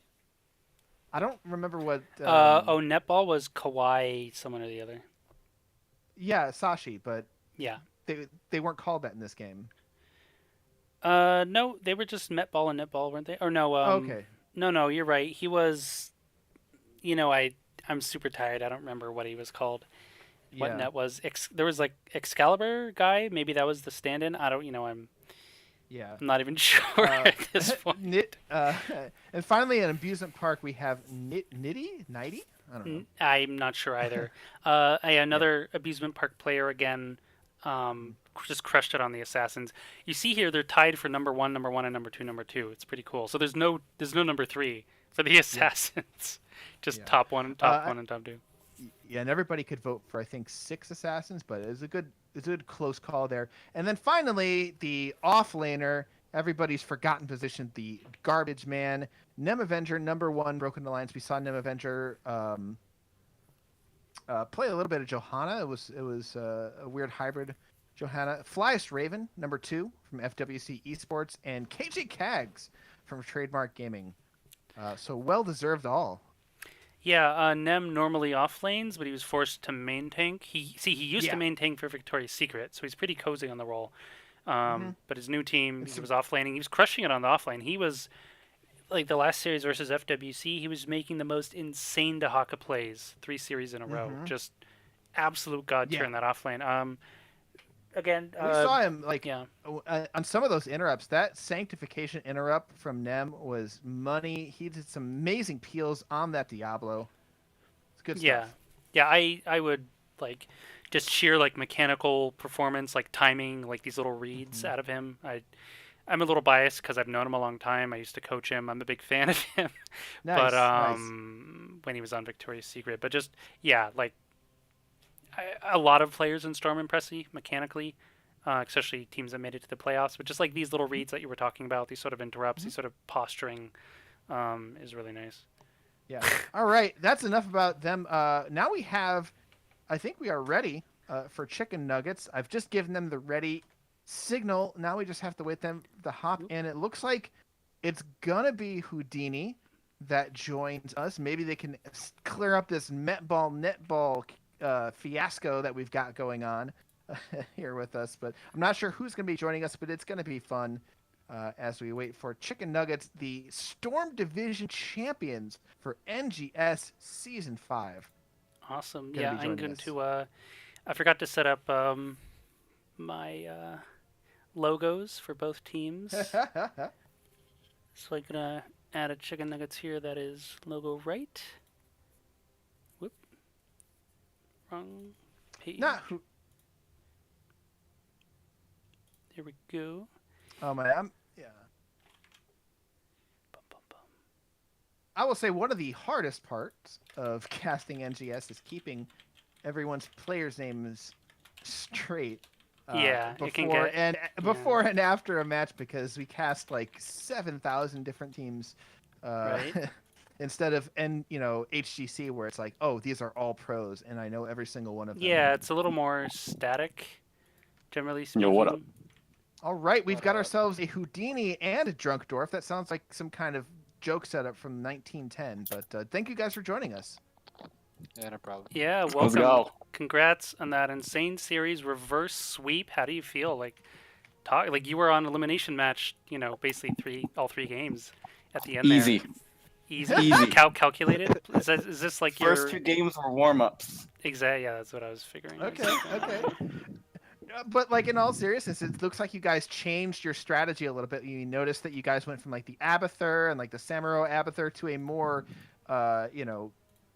team fight oriented composition. Yeah. They were just picking comps that ran at us, so we just picked comps that run at them better. Big brain, big brain. Yeah, and run it down. You did. Yeah, my brain's a little frazzled. Been sitting here for the last 3+ hours, but awesome set. I didn't know what to expect. I haven't seen you guys play before. First two games, obviously, warm-up games. Is a good way to put it. Mildly sketchy, but then game three, bring it back on Infernal Shrines. Probably the game that impressed me the most was game 4 on Volskaya. You're 3 levels down and you're just running at them like 13 versus 16. They abandon the protector. It's just sitting in lane, and you're just getting kills and chasing. I'm really impressed by guys' tenacity and just your clear and willingness to like. Who cares if we're down 2 games? Who cares if we're on an elimination game? We're gonna show up. We're fired up, and we're gonna play our game. We're gonna reverse sweep this series. Yeah, at that point you have nothing to lose, and we took like every small window we could get, and we just punished them. Yeah, and that's what really separates a lot of teams, even when they're of similar skill level, is that ability to recognize what do you need to do to come back in a game or push your advantage, or just finding these windows of opportunity, no matter how small, and exploiting them. And yeah, game 4 was like textbook version of that. Super impressive. Again, I haven't seen you play, so I'm gushing a little bit. But I like a lot of the drafts you picked the last couple games as well. A lot of Yeah, fun finally- stuff. Chromies and I was- Garroshes. I was begging to play Mephisto. Chromie since the rework. to I the yeah bronze. no she's underrated. People meaning like the general HOTS communities like, oh, Heroes nerfed, never play it again, it's trash. But she was trash briefly. Then they like rebuffed her to a reasonable point. Obviously, in the hands of a player like yourself, it looks good. Harder, she's always been a somewhat harder to play mage skill shot wise. Of course, old Bronze Talons was a little ridiculous sometimes or whatever, but she seems to be in a good place and in the right team. You have this Genji running in, Yrel causing havoc, and I forget who else you had, maybe a Johanna or something. Yep. Yeah, look, Johanna Tyrande. right. Actually, Johanna that's Tronda, my biggest question with the Chromie. You guys went Chromie, Genji, Tyrande, and you're leaving your last picks up. Did it cross? I mean, you've played the Zool tank before. Did it cross your mind to do it there? Someone mentioned it, but it's not optimal. It's like not optimal like without Medivh. So Okay. because we banned Medivh, so it's like I think Not- Medivh was only unbanned one game. I forget if it was game 3 maybe, but no, he was banned 4 to 5 games, so not every one. He made it through once, but Yep. nobody picked him up. So Mhm. I figured exactly what I was hoping to see in Medivh tonight somewhere. Here was just fun to watch, but Yeah. didn't happen. Everyone thinks we're a Medivh team. We only play Medivh like twice. this is true. Only like 2 or 3. I do want to know, you guys, the very last map, Game 5, Broken Alliance hands over map pick to you, and you guys deliberated it for a good long while. What were those deliberations looking like? It was just like some stuff we had picked up on Braxis and Towers. Mhm. So we were just deciding, we think we can like win more with, like what we have a higher chance of winning with, and we went with Braxis. Yeah, It's- huge fan of that. I was wondering, my logic was like, Braxis is largely avoided by most teams unless you're some sort of like Braxis specialist team, which is rare, and I don't know if there's anyone in Storm who does that. I've seen it in some of the other Div D specifically, There's a couple teams who like just they spam Braxis every chance they get. Kind of funny. Um, so I kind of figure it's like more of an even playing field, even though you pick the map. Maybe obviously you had a very clear plan and you crushed the match. But you can do a lot of cheesy slash lane dominance global shenanigans on Braxis. A lot of viable strategies. I really like what you did. Broken Alliance kind of did a similar thing, but you were basically doing it better with like this Garrosh and Mephisto specifically.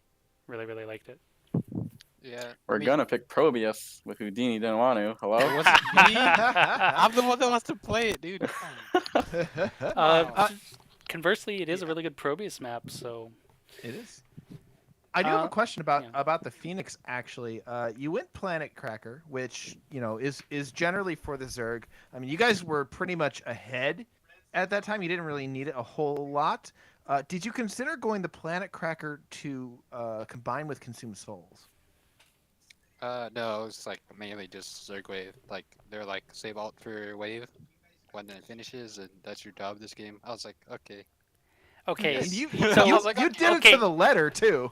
So I ulted yeah, it. okay, I that makes ulted it. sense because I only saw one ult from across the map vertically hit like one Zerg or something. And then I kept thinking like, okay, here's a choke point, here's a fight, they're running away, they being Broken Alliance. For sure he's gonna Planet Cracker, and like there's no Planet Cracker. And Ghost Tongue probably heard me say a couple times like, why isn't he Planet Cracker in here? But if you were told to hold it for the Zerg wave, that makes a lot more sense. I mean, I had faith in my team to chase down the kills. So Yeah, it's true. I like the victory ult though at the end there. I was really happy that yeah, came. I was that like, made I my was night. like, hey, I have ult. I'm gonna use it. We won, so I'm gonna press R. I like it a lot. Yeah, and I definitely said that during the cast. It's like I am using this on the Zerg wave, and that is all I'm using this for. I got this for Zerg, and this is what I'm going to use it for. It's true. So talk to me a little bit about Chicken Nuggets. You've just won, NGS Storm Div finals. What's next for you guys? What are you up to moving forward? Are we going to see more of you in NGS or other places, or just you guys are going to chill? Are you going to keep cranking and grinding? What's the team plan? We're gonna We're we're gonna gonna chill. change our name to Chicken Bleep. Oh no. Oh no. Well, Big I announcement, know- everyone. Okay. I know trolls. Drunk wants to play Fortnite, so we're probably gonna do that and chill. Oh, chill out with some Fortnite or Blackout or whatever is fun these Yeah. days. Good stuff. Oh, taking a break from competitive, playing another game is healthy for everyone. Definitely encourage that. Avoid burnout and stuff. But okay, Chicken Bleep. Where can we look to find you guys next? You've won a pretty notable title here in season 5. You guys hyped about that? Heroes Hype is still going on. There's Yeah. a lot of different places that you guys can play. You guys gonna continue going? You gonna think about it? Yeah, we're just gonna chill out for a bit and then see what we want to do. Make a decision. Awesome. Nice. Maybe back to back. Who knows? Yeah, there you go. I mean, Maybe. NGS will return in February. Mm-hmm. Yeah, NGS returning. There's a bunch of small tournaments. I'm not trying to undermine NGS. Heroes Lounge. There's a season of that available in between. Yeah, a lot of good stuff. NGS though will be back, so maybe you'll be back to defend your title next season. But I'm sure people will be interested. Is there anywhere you can find you guys? I don't know, a Discord, social media, anything like, oh my God, you guys won the title. What are they up to? Like, can you be found anywhere? I mean, Other we don't than- really have a Twitter. It's just Yeah. like Just We just people got to know chill. you. They got to be in the know. They got to be in the fam, the yeah, chicken family. All right, VIP only. VIP only. Are you, VIP only. I'll see you at Brawl. Come at me. and next question is: do you guys ever get as hungry as we all are from talking about chicken nuggets so much? Honestly, like I probably ate chicken nuggets like the last 2 or 3 matches we had, like for dinner. It was like a ritual. I You know, love Our didn't eat chicken Discord is nuggets like literally tonight. just photos of chicken nuggets over and over. No troll, no troll. No, I I did- hear you. Actually, that was my routine for playing games. Is I'd eat a Wendy's spicy chicken sandwich. So I'm on the pinned page. That's why we lost the first 2 games because I didn't have my nuggets, but Yeah, we pulled through. I think it's actually pretty common for HOTS players to have food items that are lucky for them. I neglected to bring snacks. My brain's not working. I am. I'm like starving right now. Yeah. You gotta get those snack stacks. Yeah, exactly. Any shout outs, last thoughts, comments you want to drop before we let you go? Floors. Yeah. Shoutouts to our team, our teammates. They popped off. I like Shoutouts to the Papa first two Smurf in games. Discord for Oh, giving us our God. name, Chicken Bleep.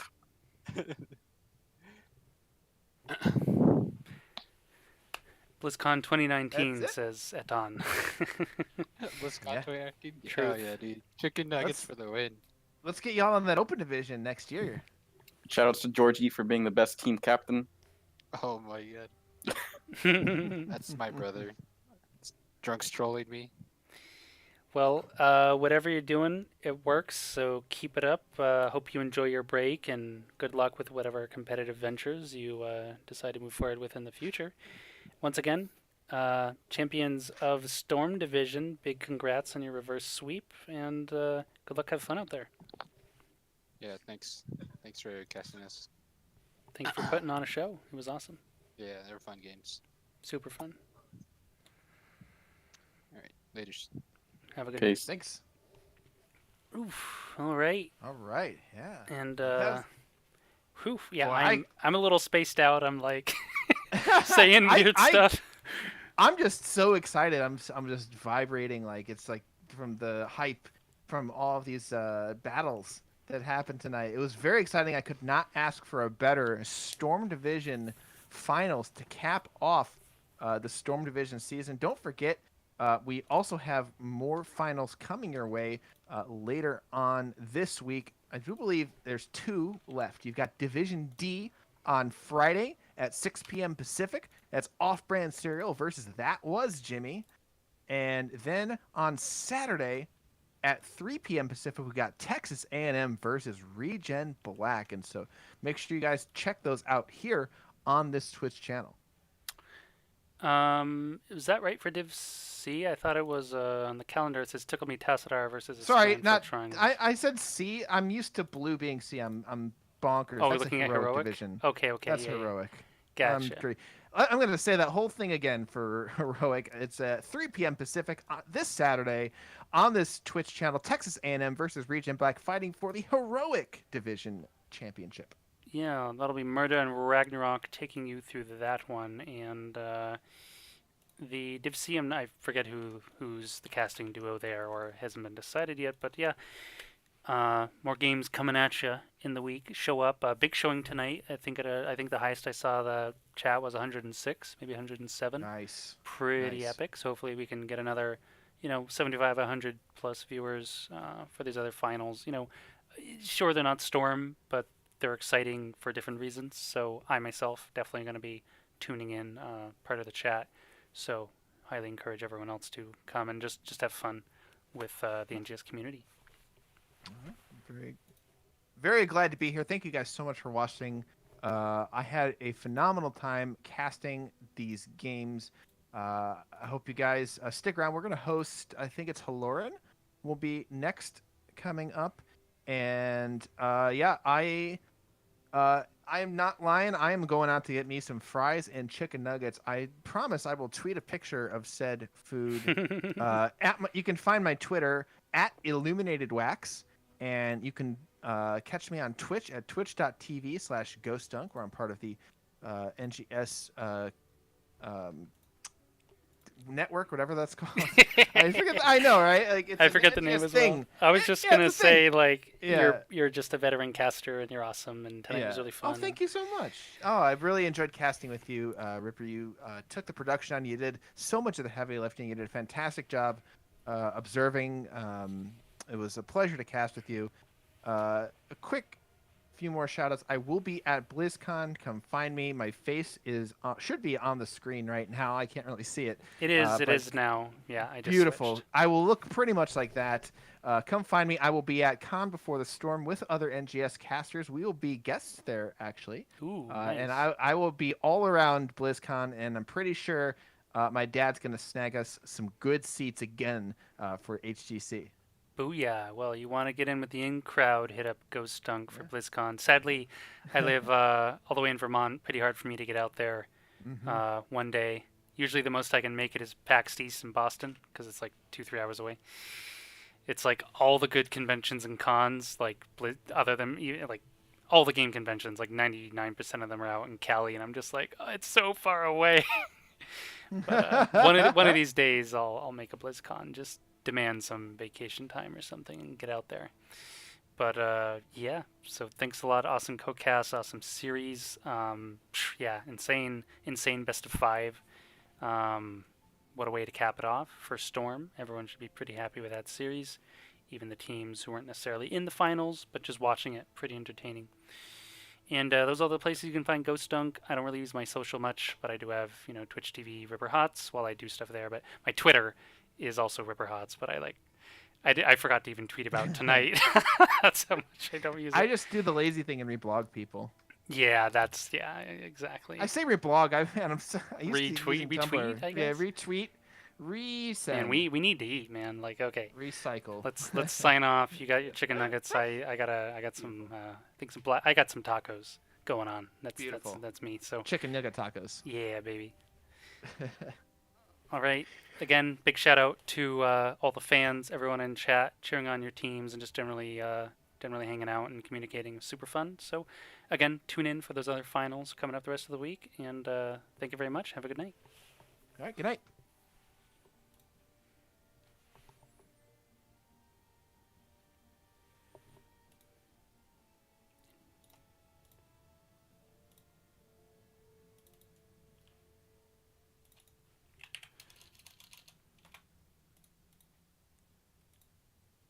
Oops, that isn't Saturday. Just tune in soon.